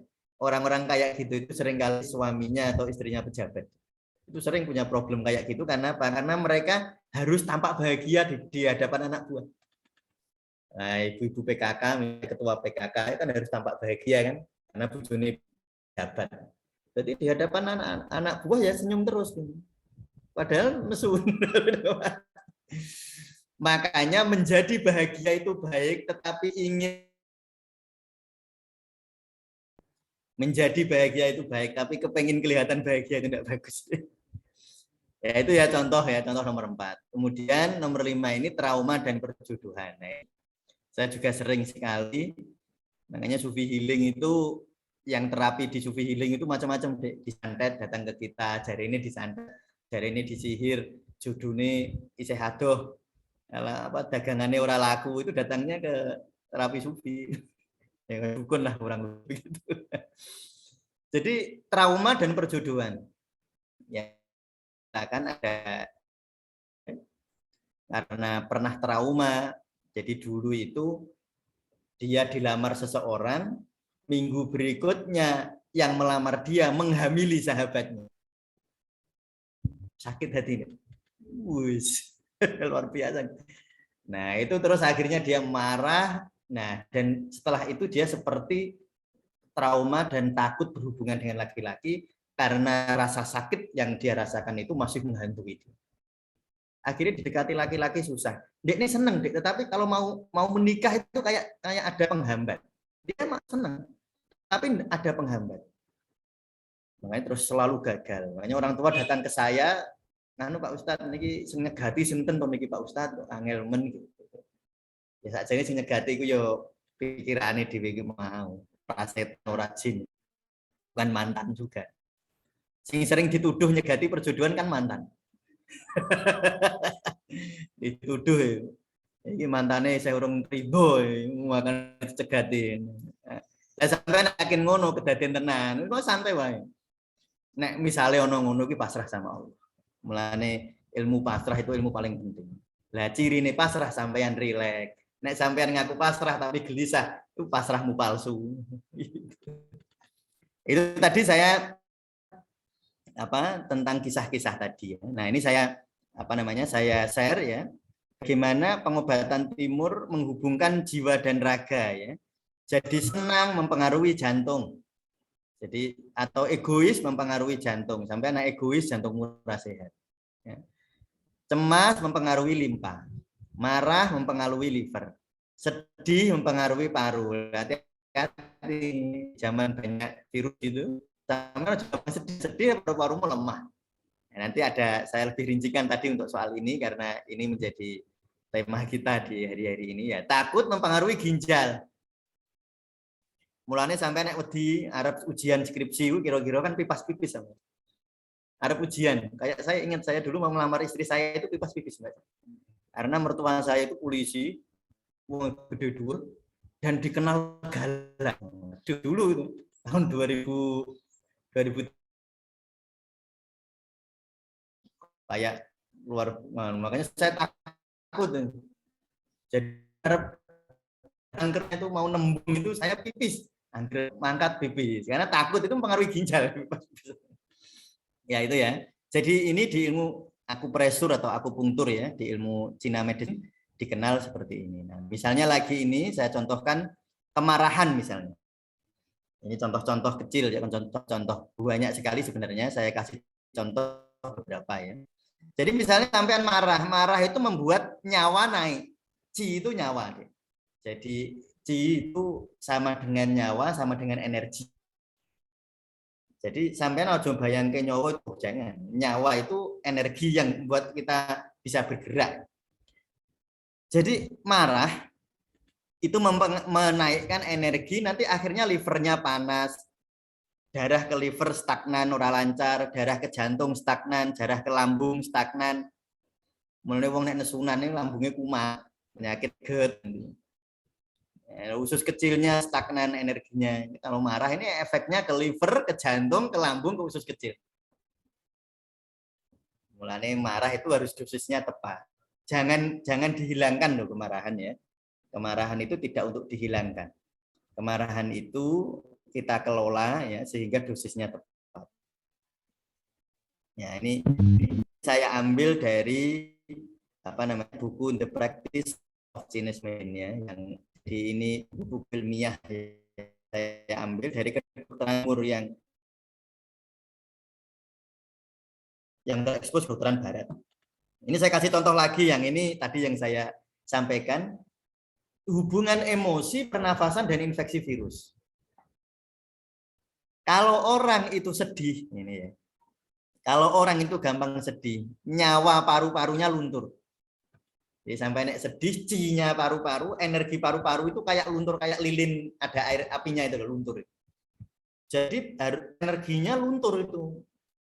Paru-parunya jadi lemah. Kalau paru-parunya lemah, kekebalan pernafasannya menurun, ya sudah gampang kena virus. Mulane aja wedinan. Ya wedi itu biasa tapi aja wedi. Nomor 2 tadi sedih ya. Jadi sedih itu melumpuhkan energi paru-paru. Sehingga paru-paru lemah, sehingga kekebalan paru-paru menurun, sehingga rentan terhadap infeksi virus. Kemudian ketakutan. Orang ketakutan itu membuat nyawa ginjalnya merosot. Kalau nyawa ginjal turun, itu paru-paru akan memberi ginjal energi. Jadi nanti ginjal jaluk tulung sama paru-paru gitu. Ya aku kekurangan energi, mbok utangi sik ya. Kira-kira nek cara wong ngono utangi energi sik ya paru-paru aku. Akhirnya paru-paru memberi energi kepada ginjal tadi. Karena ginjal itu organ paling vital. Makanya sakit ginjal itu sakit pol-pol. Makanya paru-parunya mau kepepet lah ya tak kayak. Nah, akhirnya energi paru-parunya terkuras. Ketakutan, nyawa ginjal turun, nyawa paru terkuras sehingga kekebalan pernafasan jadi menurun. Sehingga gampang pilek, gampang flu, gampang capek, gampang lelah. Sampai kalau dipenuhi kesedihan, urip kaya rasa-rasen, tangi turu rasa-rasen, delok buku rasa-rasen. Orang duwe energi karena emosimu. Makanya disebut emosi karena emosi itu singkatan dari emotion, energi gerak. Emotion. Jadi E itu energi, emosi itu motion gerak. Makanya sampai anak emosi negatif, sampai rasa-rasen. Kekuatan manusia bukan kekuatan fisiknya. Kekuatan manusia itu kekuatan jiwanya. Terlebih lagi kekuatan rohaninya. Sampai ngerti deh ibu-ibu di kampung-kampung itu. Pagi sebelum adzan subuh wis tangi, sudah bangun. Terus wis masak ke anaknya. Baru kuwi ning sawah, baru kuwi balik isih masak, sore isih nyuci, bengi ngono terus orang dikesel. Kenapa ngono kuwi? Karena cintanya kepada keluarga. Lah kosong gua gah perkoso gawene ning ngejim terus ya. Ini metokol-metokol budi ngono kuwi. Lah kon nyapu sithik ae pegel. Kenapa? Bukan energinya itu tidak punya cinta. Makanya sampean bisa lihat ya. Orang itu penuh cinta, lihat cara dia hidup. Kalau dia hidup penuh dengan motivasi itu orang itu penuh cinta. Dia penuh cinta. Nek wong rasa-rasenan, gak duwe cinta. Ndak mampu bergerak dia. Contoh yang lagi ya. Ibu-ibu di kampung itu yang kurus-kurus loh itu, kurus-kurus. Poso Senin Kemis, poso Ramadan dilakoni kabeh. Kuat enggak? Kuat karena cintanya kepada Allah. Mas-mas yang ngejim budi, wah, nah, anu buagah kotak-kotak. Kon poso ora kuat di poso Ramadan. Lho kenapa ngono kuwi? Kan motivasi itu karena apa? Cintanya ndak ada. Makanya untuk jadi kuat itu bukan hanya latihan ngejim, Dek. Lah untuk menjadi kuat menumbuhkan cinta. Makanya cinta menurut Jalaluddin Rumi adalah sumber kehidupan. Itu ya. Jadi sedih membuat paru-paru lemah, ketakutan membuat nyawa paru-paru terkuras, kekhawatiran, sampean khawatir cemas. Ojo-ojo sesuk ngene, ojo-ojo sesuk ngono, ojo-ojo cowokku diambil dia, ojo-ojo cewekku seneng mbek wong liya, ngono jauh-jauh ngono kuwi. Nyawa limpa terikat kayak ditaleni, limpanya lemah, paru-paru ikut lemah. Kalau paru-paru lemah sudah kekebalan menurun, tergampang kena virus infeksi. Ini menurut pengobatan timur begitu ya. Jadi agar kita kuat terhadap infeksi, maka hindarkan ya diri kita dari kesedihan, ketakutan, kekhawatiran. Lah pripun Pak carane biar kita ndak khawatir, ndak takut. Lah iki rumuse. Mulane Kanjeng Nabi itu dawuh hubbud dunya ra'su kulli khati'ah. Cinta kepada dunia itu sumber malapetaka. Apa orang itu ketakutan? Karena dia terlalu mencintai dunia. Dia takut ini hilang, dia takut ini hilang. Karena dia terlalu mencintai materi. Sehingga orang-orang yang mencintai materi itu gampang takut, gampang khawatir. Karena kesedihan itu muncul karena kehilangan benda. Materi. Kekhawatiran muncul karena khawatir kehilangan materi. Ketakutan muncul karena ketakutan kehilangan materi. Mulane hubbud dunya terus ra'su kulli khati'ah. Hubbud dunya utawi tergila-gila ya, sang dunya ra'su kulli khati'ah menjadi pangkal, menjadi pokok dari segala malapetaka. Ya, mulane orang itu harus ma'rifatullah melalui ma'rifatun nafs, artinya pahamilah hidup kita ini. Wong uripmu kuwi rawekmu akhir. Sampean wis dilatih Allah, inna sholati wa nusuki wa mahyaya wa mamati lillahi rabbil alamin. Inna sholati ya Allah salat kula, wa nusuki ibadah kula, wa mahyaya lan urip kula, wa mamati lan matine kula lillahi rabbil alamin. Agar kita ini tidak melekat kepada materi. Nek sampean tidak melekat kepada materi, penderitaan akan berkurang. Nah, penderitaan berkurang ya insya Allah bahagia, orang gampang wedi ya biasa, wedi tok. Ya toh, cuma sebentar, tidak menjadi lama. Karena ini tadi di apa namanya? Yang tadi saya sampaikan, kesedihan, ketakutan, kekhawatiran itu menjadi penyakit kalau berlangsung lebih dari 2 minggu rata-rata. Jadi kalau lama dan intens. Kalau cuma ketakutan 2 detik, 3 detik itu biasa. Dan tidak bisa dihilangin. Kalau hilang malah lucu sampai orang yang menungso ya. Tapi jangan terlalu lama. Dan biar tidak terlalu lama, sampean tidak boleh hubud dunia. Tidak boleh mencintai dunia berlebihan. Makanya ma'rifatullah akan mengurangi kemelekatan kita kepada materi. Berkurangnya melekatnya kita kepada materi akan mengurangi penderitaan kita. Jadi emosi lebih stabil nanti jadinya. Itulah yang disebut tauhid itu. Jadi tauhid itu zaman Nabi Adam sampai Kanjeng Rasul Muhammad SAW, ajaran abadi itu ajaran tauhid. Wabeh podo la ilaha illallah. Jadi dari tauhid itulah nanti uangku jadi so ikhlas. Sampai orang ikhlas kan karena orang tauhid sampai. Sampai menehi koncomu apa namanya? Sing mbok tuku wingi apa sing apa? Sempolan. Apa itu? Seblak. Sampai menehi koncomu seblak. Terus koncomu sebelah orang enak sampai nesu karena belum diwenehi. Nah itu gitu. Karena sampean ketika memberi sampean ingin pujian. Makanya orang itu kalau ndak tauhid ya, orang tauhid itu fokusnya Allah gitu. Yang penting sing bales Allah lah. Orang itu mau bales, mau muji, mau nyaci, mau mengkritik, mau tidak mengkritik, wallahu a'lam. Yang penting niat kula apik, caramu berusaha baik, sudah. Iku agak iso ikhlas sampean. Orang itu ora ikhlas karena sampean golek materi itu. Golek balesane wong, ya.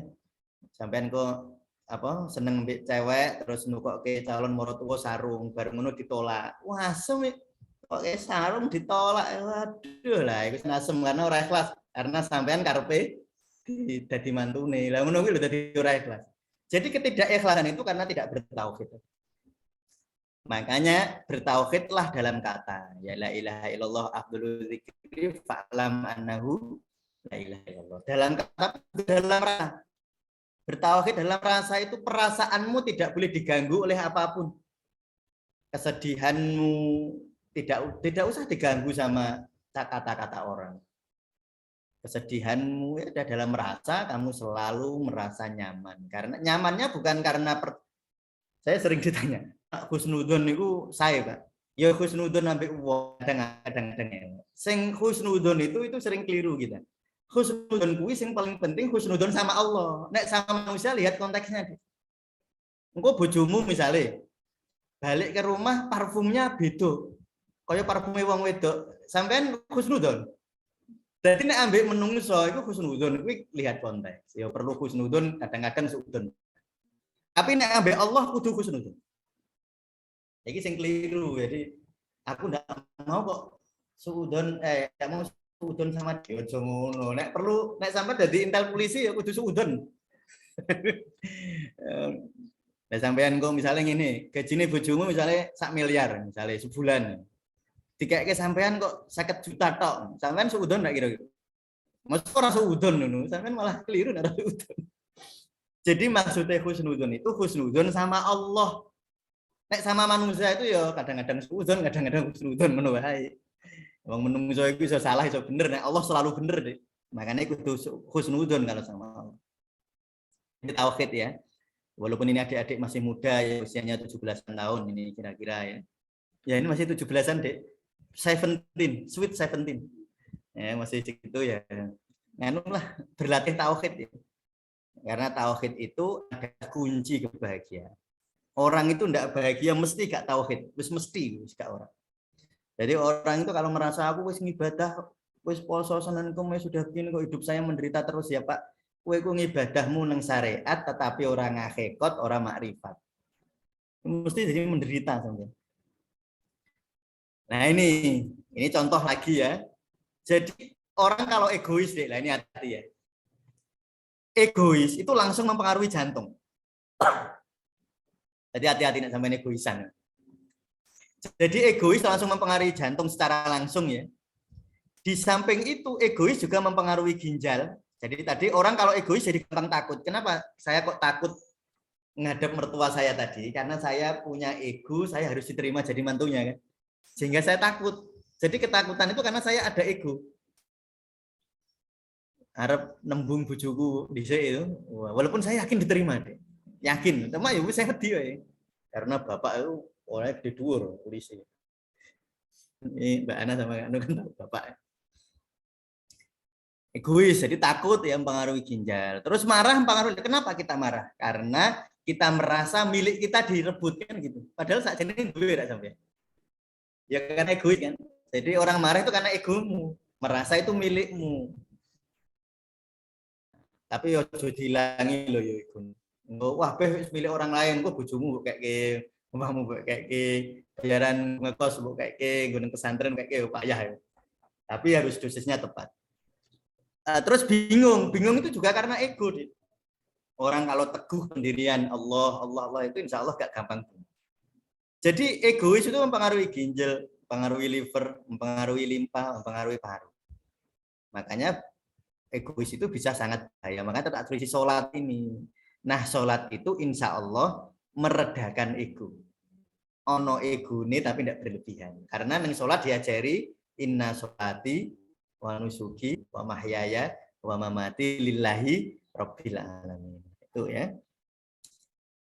Lalu, nah ini tadi yang saya sampaikan ya. Bahwa emosi itu mempengaruhi tubuh mempengaruhi emosi. Makanya kalau orang egois itu bisa diobati lewat fisik deh. Dipijit neng kene iki. Nah, pijit di sini ini. Anu apa lurus jentik ini, jentik saya. Jentik apa? Kelingking ya. Di sini itu. HT7, titik H7. Ini untuk memerangi orang egois. Jadi nek bojomu egois, pijeti neng kene deh. Kalau ditayang sayang, dibeb-beb. Lah kalau takut pijatnya di sini nih. Nah ini di KI3 di ginjal. Ya, ini di kaki. Jadi ini kolok ya, ini mata kaki dalam, ini mata kaki dalam ya. Nah, KI3 itu di sini.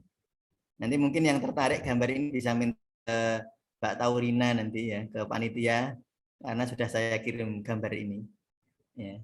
Sudah ada apa PowerPoint-nya dan ada JPEG-nya ya, sudah saya kirim. Yang tertarik di ini. Nah, kalau marah di sini, ini agak wong ini kalau marah itu gaweane wah, bendino ketemu wong nesu. Nah, ini pijetin ini. LR3. Jadi ini itu jempol kaki ya.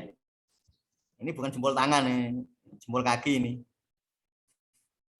Ini jari telunjuk kaki. Nah, jari telunjuk kaki ini kalau kita urut sampai di sini ini ada temuan tulang. Nah, ini di sini nih, di LR3 di sini. Nah, ini kalau sampean pas nesu, wah aku nesu. Dan sampean merasa nesu ini berlebihan, pencet mungkin itu. Bisa pakai pulpen itu mencetnya. Ya. Tapi bukan pakai pijet ini gini. Jadi engko nek sampean ya termasuk untuk anak-anak ya. Anak-anak itu kan sering kali anak-anak itu jarang kalau kita sering kalau nanti anakmu tuh tidur gitu dia kok gampang marah ya. Di Semarang untuk penanganan problem-problem emosi anak-anak yang luar biasa itu dengan ini, dengan terapi apa ini namanya.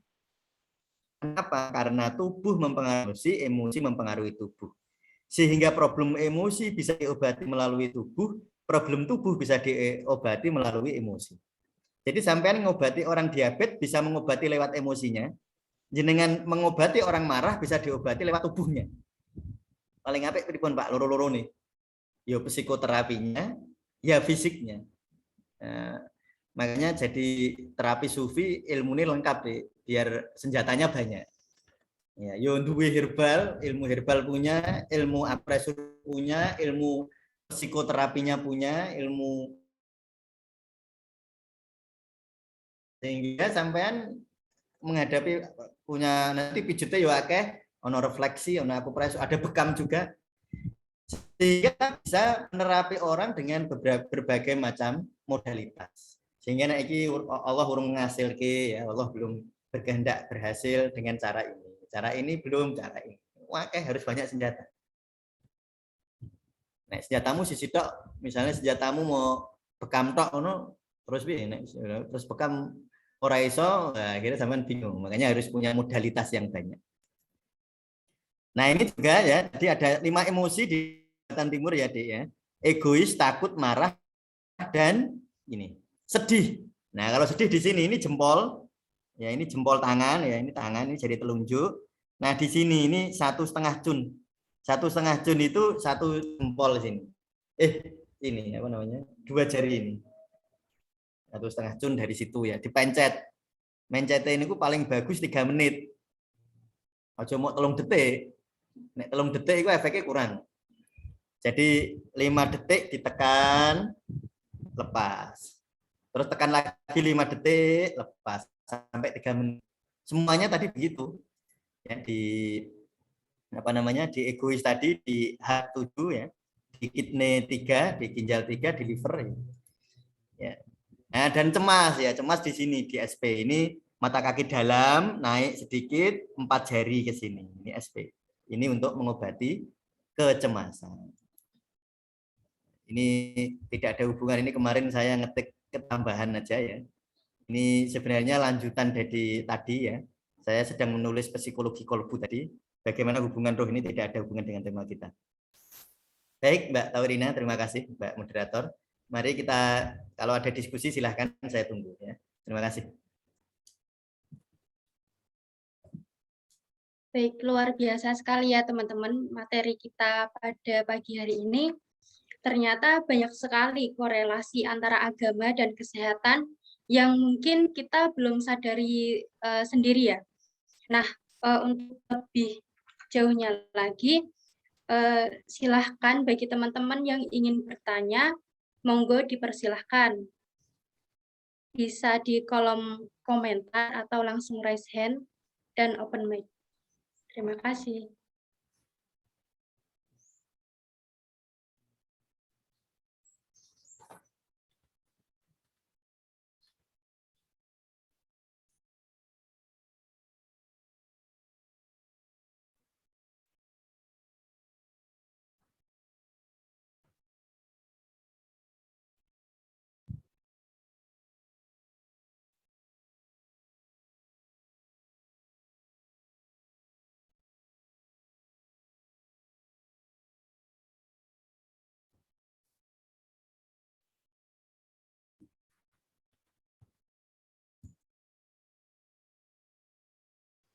Monggo Donald Trump dipersilahkan untuk menyampaikan pertanyaannya. Baik, terima kasih atas waktunya, Pak. Perkenalkan saya ini pakai nama samaran biar tidak tahu. Ini tentang kesehatan mental juga ya, Pak ya. Mengingat kita kan tinggal di masyarakat setempat, kemudian di keluarga juga. Salah satunya itu keluarga. Nah, apabila kita ditinggal, kita sebagai mahasiswa khususnya nih Pak, biasanya kalau setelah lulus, ya kalau udah rezeki itu kan pasti langsung dapat kerja. Nah mungkin kalau belum dapat rezeki atau apa kan, mungkin masih kita mencari kerjaan kayak gitu, atau mungkin gimana. Nah biasanya kalau setelah sampai rumah, itu masyarakat desa itu menganggap bahwa mahasiswa itu bisa semuanya. Apabila kalau menganggur lah, itu malah lebih bahaya lagi. Nah itu kan bisa mengganggu pikiran kita Pak sebagai mahasiswa nih, beban ini Pak. Diomongin lah tangga mahasiswa sarjana kok nganggur, mahasiswa kok sarjana nggak bisa apa-apa. Nah itu apakah nanti akan bisa mengganggu kesehatan diri kita sendiri atau tidak Pak? Terus bagaimana cara menyikapinya nih Pak biar tetap sehat, semangat, dan tetap tidak putus asa gitu Pak. Terima kasih.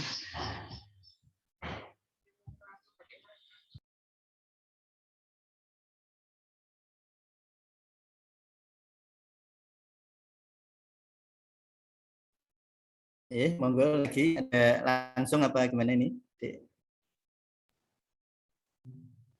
Dan ini ada satu lagi pertanyaan dari Kak Alimi. Assalamualaikum warahmatullahi wabarakatuh. Izin bertanya, dalam kondisi tertentu terkadang mengalami apakah ada pengaruh emosional seperti marah dan lain-lain. Diulangi, Dek. Agar Tadi terputus sebentar, Dek. izin bertanya, dalam kondisi tertentu terkadang mengalami seperti sesak napas. Untuk kasus tersebut, apakah ada pengaruh emosional seperti marah dan lain-lain? Nah, agar meredakan amarah yang terkadang sulit hilang, terkadang marah masih membekas walau sudah mengalihkan aktivitas lain atau pindah ruangan yang membuat kita marah. Terima kasih. Langsung dijawab apa gimana? Oke, langsung dijawab. Ya, tadi pertanyaan dari Mas Donald Trump tadi ya, Presiden Amerika yang lalu. Presiden paling paling wow ya. Presiden Amerika. Jadi memang gila, Dek. Engko nek sampean kuwi wisuda. Senengmu ya sesasi rong sasi, senengmu wisudanya ini. Baru kuwi itu tadi seperti disampaikan tadi, nek ora kerja nanti jadi beban. Sekolah atau ora kerja memang jadi beban. Kalau sampean terbebani itu wajar. Sekali lagi ya. Jadi nek sampean ora terbebani malah lucu ya sampean. Tetapi beban itu tidak boleh overdosis. Overdosis itu cirinya begini, Dek. Saya selalu ditanya orang itu begini. Pak, kita itu tahu bahwa dosis emosi kita tepat itu bagaimana? Jika belum mempengaruhi tubuh itu belum overdosis. Makanya sampai misalnya terbebani, kemudian tubuhmu jadi lemah, itu berarti sudah overdosis. Jadi cirinya kita mengetahui apakah suatu emosi itu overdosis atau underdosis, itu adalah dilihat di tubuh kita. Dilihat di tubuhmu. Kalau tubuhmu kuat, berarti dosisnya tepat. Karena emosi itu menggerakkan. Tapi kalau dia overdosis, dia mematikan, melemahkan. Jadi merasa terbebani itu boleh. Tapi kalau berlebihan, bagaimana agar kita tidak berlebihan di dalam emosi? Emosi itu berlebihan, saya ulangi, karena ego kita tinggi tadi. Kowe kepengen dipuji. Kamu kepengen dieluk-elukkan. Kamu kepengen diprioritaskan. Kamu kepengen, itu egomu. Makanya cara mengurangi ego, nek egomu itu kamu kurangi, emosinya pasti berkurang kok, Dek. Itu sudah hukum. Nah, baik itu mau nek sholat dihayati. Inna sholati, nek sholat ya, pas dewian, nek pas dadi imam ngono kuwi aja penghayatannya aja nemen-nemen, nek kesuwen dadi imam nangis, makmume bingung. Ya lek sampean dadi imam kan cahwin kan nek lulus kan jadi sarjana agung. SAG itu sarjana agung. Kan balik kan dadi imam. Terus kowe imam ngantek nangis, ngono makmumu bingung enggak? Makanya nek arep menghayati sholat itu pas sholat dewian, sholat sunnah dewi. Sampai hayati betul itu. Inna sholati wa nusuki wa mahyaya wa mamati lillahi. Pertama itu ya, kamu menghayati ibadahmu mbok hayati tenan. Yang kedua, syukuri hidupmu. Sampeyan kan ketok duwe ijazah kuwi seneng awale ya. Terus bareng ngono dadi beban. Lah iku sing keliru. Harusnya tetap kamu syukuri duwe ijazah itu. Iso lulus, bisa kuliah itu kamu syukuri. Kenapa begitu? Karena la in sakartum la azidannakum. Jadi nek sampean syukur insyaallah wis ora nganggo Allah wis wong sing janji Allah la in sakartum la azidannakum. Allah akan menambah nikmat-nikmat. Makanya kalau niku nek ngobati tiyang dagangane ora patek laris ya, kan banyak itu datang ke saya itu, wah rezekine kurang Pak, dagangan mboten payu, bocah-bocah niku ora kerja, pripun niki Pak? Ya itu prinsipnya di dalam Al-Qur'an la in sakartum la azid. Mulane sampean sing akeh sing latihan syukur ya urip. Lah nyukuri napa Pak wong uripe susah Pak lho. Nyukuri nafasmu mau lho sampean iso bernafas ya. Tadi saya sampaikan. Triliunan sel ada di dalam tubuhmu yang setiap sel itu ada 400.000 reaksi kimia per detik. Itu apa ora anugerah dari Allah? Jadi pertama, hayati ngibadahi dihayati. Yang kedua, banyak bersyukur kepada Allah. Bersyukur gak usah ada syukuri awakmu lho. Sampai iso kedip-kedip ngene iki alhamdulillah ya Allah bisa kedip-kedip. Sampai isih iso ngrasake mangan niku isih pahit, asin, legi, isih rasa. Banyak loh Dik orang bukan hanya saat pandemi ini, dari dulu itu orang gak kerasa mangan wis pirang-pirang. Orang kalau limpahnya lemah itu kalau makan enggak terasa. Lah itu syukuri sampean. Sing disyukuri itu terlalu banyak sebenarnya. Cuma karena kita ini fokus kepada masalah itu sehingga kita jadi apa? Jadi masalah jadi hidup itu seperti bermasalah terus. Makanya di dalam ilmu pikiran itu kan ada cerita begini, tak kasih tahu ada cerita. Ada anak-anak nanya sama ibunya, Bu, bahagia itu apa, Bu? Gini, nah coba kamu tanya kakekmu yang di depan, adalah kakeknya punya asma itu di depan. Kayak asma itu apa kek? Tanya aja itu sama kakekmu. Terus anaknya tadi nanya lari-lari ke depan, kakek asma itu gimana kek? Loh, karena diingatkan kakeknya cerita asma itu rasanya enggak enak. Di sini rasanya waduh sesak nafas ora enak banget pokoknya. Terus dia balik lagi. Sudah Bu, sudah saya tanya tadi katanya asma itu enggak enak terus kakek itu Bu, seperti wajahnya jadi enggak enak banget kelihatannya. Terus sekarang balik lagi ya tanya, kayak dulu waktu aku kecil gimana kayak waktu aku lahir itu kayak. Terus dia nanya kakeknya gitu. Terus kakeknya cerita, waktu kamu lahir saya itu seneng banget. Kamu tak gendong, kamu tak gini. Kakeknya jadi seneng. Artinya apa, Dik? Mulai takon wong ki hati-hati. Aja mbok takoni masalahnya terus.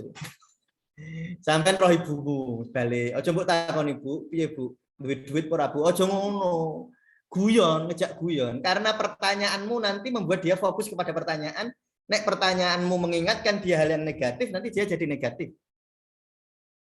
Mana kalau nunggu sering cerita pas nikah tiyang pas nikah. Nek nikah itu sering ngeguyon, aja bahas serius bendino karo bojomu. Stres kok. Bendino bahas omah Mas, kok orang di omah ya Mas ya. Engko bendino bahas meneh Mas utange urung bayar Mas Bang.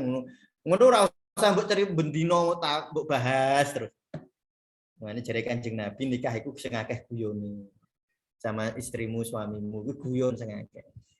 Itu tadi karena apa? Karena kita terlalu fokus sehingga gak gampang syukur kita ini. Karena kita sering memikirkan masalah. Tapi lali hal-hal positif. Siji hayati sholat. Nomor loro akeh-akeh no syukur. Nomor telu banyaklah berdoa untuk orang-orang sekitar. Terutama orang tuamu. Makanya sampai nek buka Mukhtarul Ahad di Nabawiyah. Di situ ada hadis. Barang siapa yang tidak mendoakan orang tuanya maka ditutup jalan rezeki ini. Itu hadis. Saya ulangi ya, barang siapa tidak mendoakan orang tuanya maka ditutup jalan rezeki ini. Jadi nek sampean kepengin rezeki akeh ndongake wong tuamu, mbahmu mbok dongake. Nek memang saiki sampean urung dikasih Allah misalnya lulus belum ada pekerjaan ning ziarah kubur. Ya, sampean mendoakan leluhur, sampean doakan. Insya Allah di itu garwe Kanjeng Nabi. Nah, inilah logika spiritual itu begitu. Nek logika non spiritual, logika pikiran yang golek gawean. Tapi sampean harus ngerti dhewe lah. Mencari apa loker ya itu. Tetapi secara spiritual jeneng niku mau la in syakartum la azidanakum. Jadi akeh-akehno syukur. Nomor loro ya tadi hayatin salat ya. Kurangi egomu. Ya, kurangi egomu. Karena inna sholati wa nusuki wa mahyaya wa mamati lillahi rabbil alamin. Terus sering mendoakan para leluhur. Ini cara sufi healing namanya teknik Robitoh. Ada teknik namanya teknik Robitoh. Kemudian yang kedua tadi pertanyaan dari Mbak tadi ya, seperti sesak nafas apakah hubungan dengan musuh banget? Asma itu banget terutama problem-problem pernapasan ya. Asma itu hubungannya dengan emosi sangat kuat. Itu biasanya ada trauma-trauma di masa lalu ya, yang belum terselesaikan ya. Nah, cara sederhananya begini. Kalau sesak nafas, maaf ya, ini tidak kelihatan coba. Ini dari, nah ini leher ini dari sini sampai ulu hati, sampai boleh tengah-tengahin gini. Jadi tengah dada, amit-amit ya. Jadi kalau perempuan itu setinggi puting susu, laki-laki dan perempuan ya, apa setinggi puting susu, ditarik ke tengah sini. Sampai pegang, boleh dipijat, boleh sampai pegang begini. Makanya Kanjeng Nabi ono hadis idza ta'alam do yadaka alalati ta'alam fi jasadika. Nek sampean loro ada tubuh yang tidak nyaman, pegang tubuhnya do yadaka alalati ta'alam sumakola, kemudian mengucap bismillahirrahmanirrahim ping 3. Jadi sampean di sini pusatnya dada. Pusat dada itu setinggi puting susu di tengah. Sampean pegang sambil maca bismillahirrahmanirrahim. Bismillahirrahmanirrahim. Sambil dihayati bismillah. Kenapa doa itu sering jadi sampean ndonga ora menghayati maknane kaya burung biu ndonga. Burung biu berarti ndonga iso. Assalamualaikum. Iso burung biu buat assalamualaikum ngono iso. Tetapi bedane menghayati. Jadi sampai orang menghayati pada saat berdoa itu jadi kurang. Ya itu dipegang di situ. Sambil nanti sampean kalau pas santai diingat-ingat tentang kamu itu benci sama siapa saja, kamu itu marah sama siapa saja, kamu itu sedih sama siapa saja. Terus ditobati. Jadi, ya, maksudnya dirasakan kemudian dikurangi marahnya. Kurangi marah niku pripun, Pak? Diakoni nek nesu. Orang itu ini ya, emosi itu jangan dilawan. Semakin mbok lawan dia makin kuat. Mungkin saat itu kalah tapi dia hanya ngumpet tok. Jadi sampai nek marah terus kamu nanti pada saat kamu lemah dia meledak keluar. Makanya untuk mengurangi marah itu caranya adalah kamu sadari, kamu akui. Oh, kalau sedih, nggih ya Allah, kalau cemas, cukup akui terus, pokoknya akoni terus. Akoni ya Allah, kalau nesu kalih piyambake ya Allah.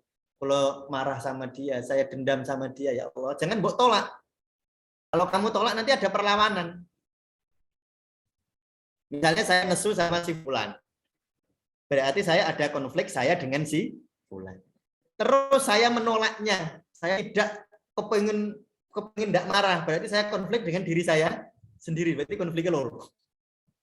Konflik dengan si fulan dan konflik dengan diri sendiri. Nah, itu tadi ya, itu tadi teknik-tekniknya ya. Nah, kalau secara fisik tadi bisa di ini. Nah, kalau secara herbal ya itu bisa dipakai banyak sekali pilihannya sebenarnya ya. Herbal aromatik misalnya jahe merah itu bisa dipakai. Serigunggu bisa dipakai. Ya, serigunggu itu herbal untuk pernafasan ya.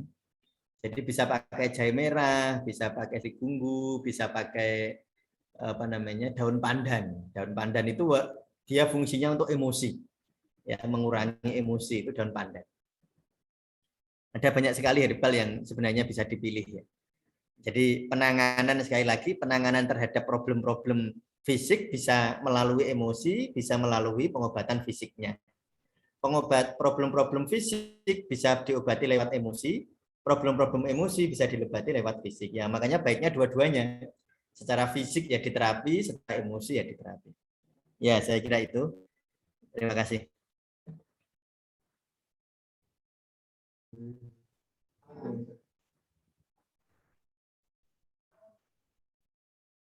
Baik, ada satu pertanyaan lagi nih Pak, dari Kak Aan.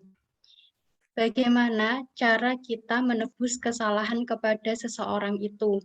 Ia mau memaafkan dan mau menerima kita lagi, dekatkan diri kepada Allah. Kita sudah semaksimal, kita sudah menerima dan mendekatkan diri kepada Allah, semaksimal mungkin. Akan tetapi, kenapa orang itu belum bisa menerima kita lagi? Mohon masukannya, Pak. Harus melakukan hal apa lagi agar ia bisa menerima kita lagi? Ya, ini. Bagaimana menebus kesalahan? Yuk. Sampeyan nek isih kepengin diterima. Jadi misalnya gini. Si A pacaran sama si B. Terus si A ngelakoni salah. Terus si B sudah tidak mau lagi. Ciri ini sampeyan tobat. Sampeyan memang tidak berharap lagi diterima. Itu sampeyan tobat beneran.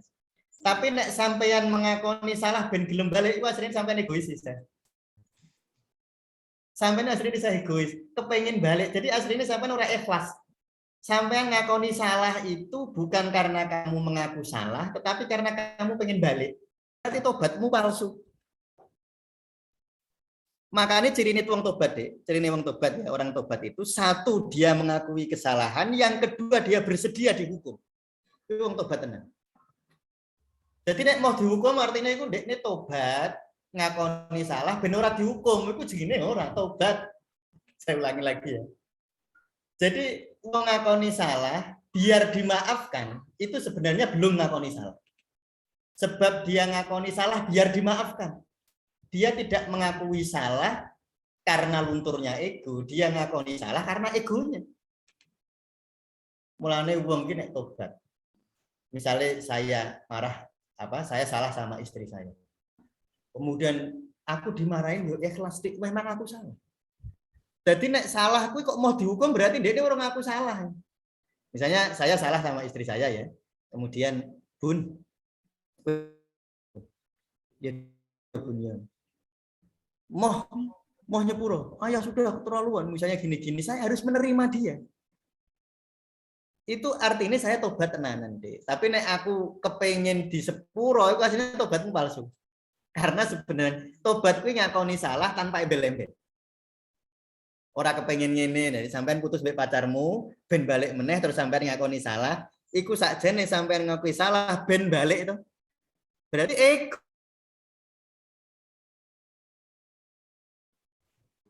belum hakiki, baru tobat syariah, belum tobat yang hakiki.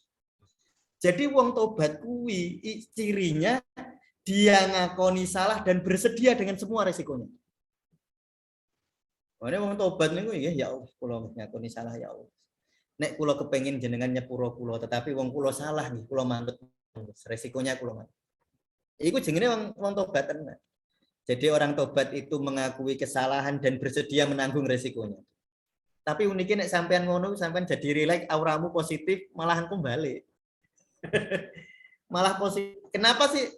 Gini ya. Tadi malam ya sama lah, saya ngisi anak-anak muda seperti ini kan. Persoalan yang sering timbul kan persoalan cinta. Adik-adik sekalian, manusia itu yang paling dicari adalah kedamaian. Iya enggak? Orang bekerja yang ingin dicari kebahagiaan, kedamaian yang dicari. Makanya sampean hidupmu bahagia dan damai, sampean dicari banyak orang. Karena kedamaian itu hal paling indah di dunia, itu kedamaian, kebahagiaan. Mulane Kanjeng Nabi itu dicari orang di dunia, seluruh dunia gunakan Kanjeng Nabi karena Kanjeng Nabi orang paling bahagia. Jadi sampai pengasihan guna-guna ben disenengi wong ku asline ngono kuwi. Ora usah nganggo jampi-jampi. Buat hidupmu bahagia, damailah kamu. Maka orang-orang akan mendekatimu. Nek sampean gelisah, saya gelisah. Sampean gelisah, takut, nanti orang akan menjauhimu. Lah sapa sing seneng cedak sambat. Mbok sampean seneng ra bergaul mbek wong sambat terus. Rasa seneng zaman. Ya sekali dua kali sih tidak masalah. Namanya persahabatan. Tapi nek sambat terus kan ya sampai jengkel suwe-suwe. Gitu ya. Jadi sebenarnya saya ulangi lagi, kalau kamu mengakui kesalahan, menebus kesalahan berarti kamu bersedia dengan resikonya, termasuk resiko dijauhi, termasuk resiko diputus, termasuk itu berarti kamu memang ngakoni salah. Tapi nek kamu ngakoni salah tapi dia tidak mau memaafkan, berarti kamu masih egois. Ngakoni salahmu karena biar maafkan. Makanya bersedialah untuk menerima resiko. Ya tentu itu tidak mudah ya, karena ini saya bicara di level, karena saya berhadapan dengan calon banyak yang sufi agung dan sarjana agung ini ya, jadi saya bicara di level yang ya tentu saja semua orang kepingin dimaafkan, tetapi kalau kamu tidak dimaafkan tidak usah cemas. Yang penting sampai njaluk ngepuro wis ngakoni salah. Jadi nek tidak dimaafkan ya itu risikonya sudah begitu. Ya, nek sampean ikhlas berarti sampean tobat tenan. Nek sampean tobat tenan hatimu damai, nek sampean damai orang mendekat. Ya itu saya kira begitu. Nah, terima kasih.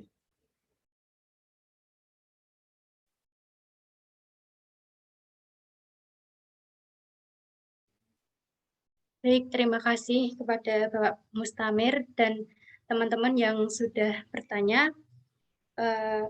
Karena waktunya kita sudah selesai, kita tutup web ini. Sebelumnya dari Bapak Mustamir, apakah ada closing statement untuk webinar pagi hari ini? Ya, adik-adik sekalian ya. Saya mengerti adik-adik sekalian ini di usia-usia semacam ini masa depan masih panjang sekali. Banyak sekali adik-adik yang perlu pelajari dan pelajaran terpenting adalah mendamaikan diri, menjadi orang bahagia. Itu pelajaran paling penting. Carilah ilmu kebahagiaan. Karena dimanapun kalau kamu bahagia maka kamu sebenarnya cita-cita hidupmu insya Allah tercapai. Ya, makanya bahagialah dimanapun ya. Dan kebahagiaan itu kuncinya sampean tidak tergila-gila kepada materi. Tapi uniknya sampean kalau tidak tergila-gila sama materi, sampean nanti digilai oleh materi. Itu uniknya begitu. Sampean nek ora kedonyan, nanti dunia itu akan menghamba kepadamu. Tetapi nek sampean kedonyan, sampean hubud dunia, maka kamu akan jadi hambanya. Tetapi kalau kamu ora kedonyan, maka dunia akan jadi hamba. Ya, makanya latih bahagia ya. Ya termasuk saya juga sedang semuanya berlatih bahagia sampai akhir aja. Saya kira itu closing statement Adik. Terima kasih. Baik, terima kasih kepada Bapak Mustamir.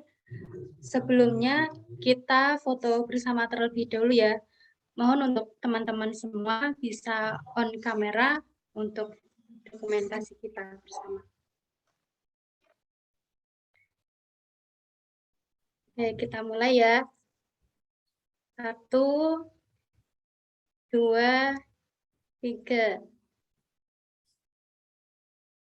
Oke, sudah.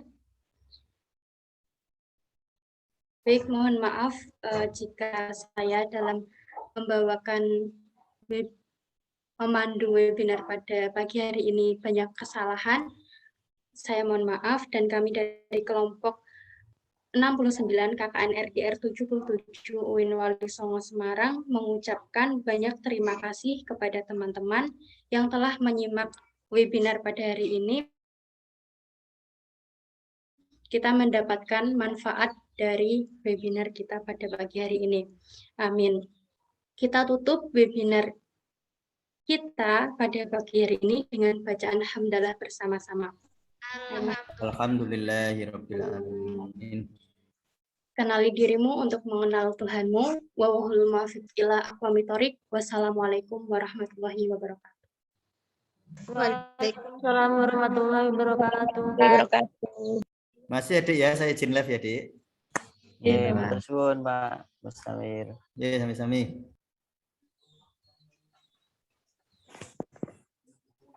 Matur suwun Mbak Rojana. Ya, sami-sami. Terima kasih Mbak Tahniatul Marwah. Sama. Terima kasih kepada Lord Donald Trump. Terima kasih ke Mas Khairul Nur, Mas Muhammad Alimi.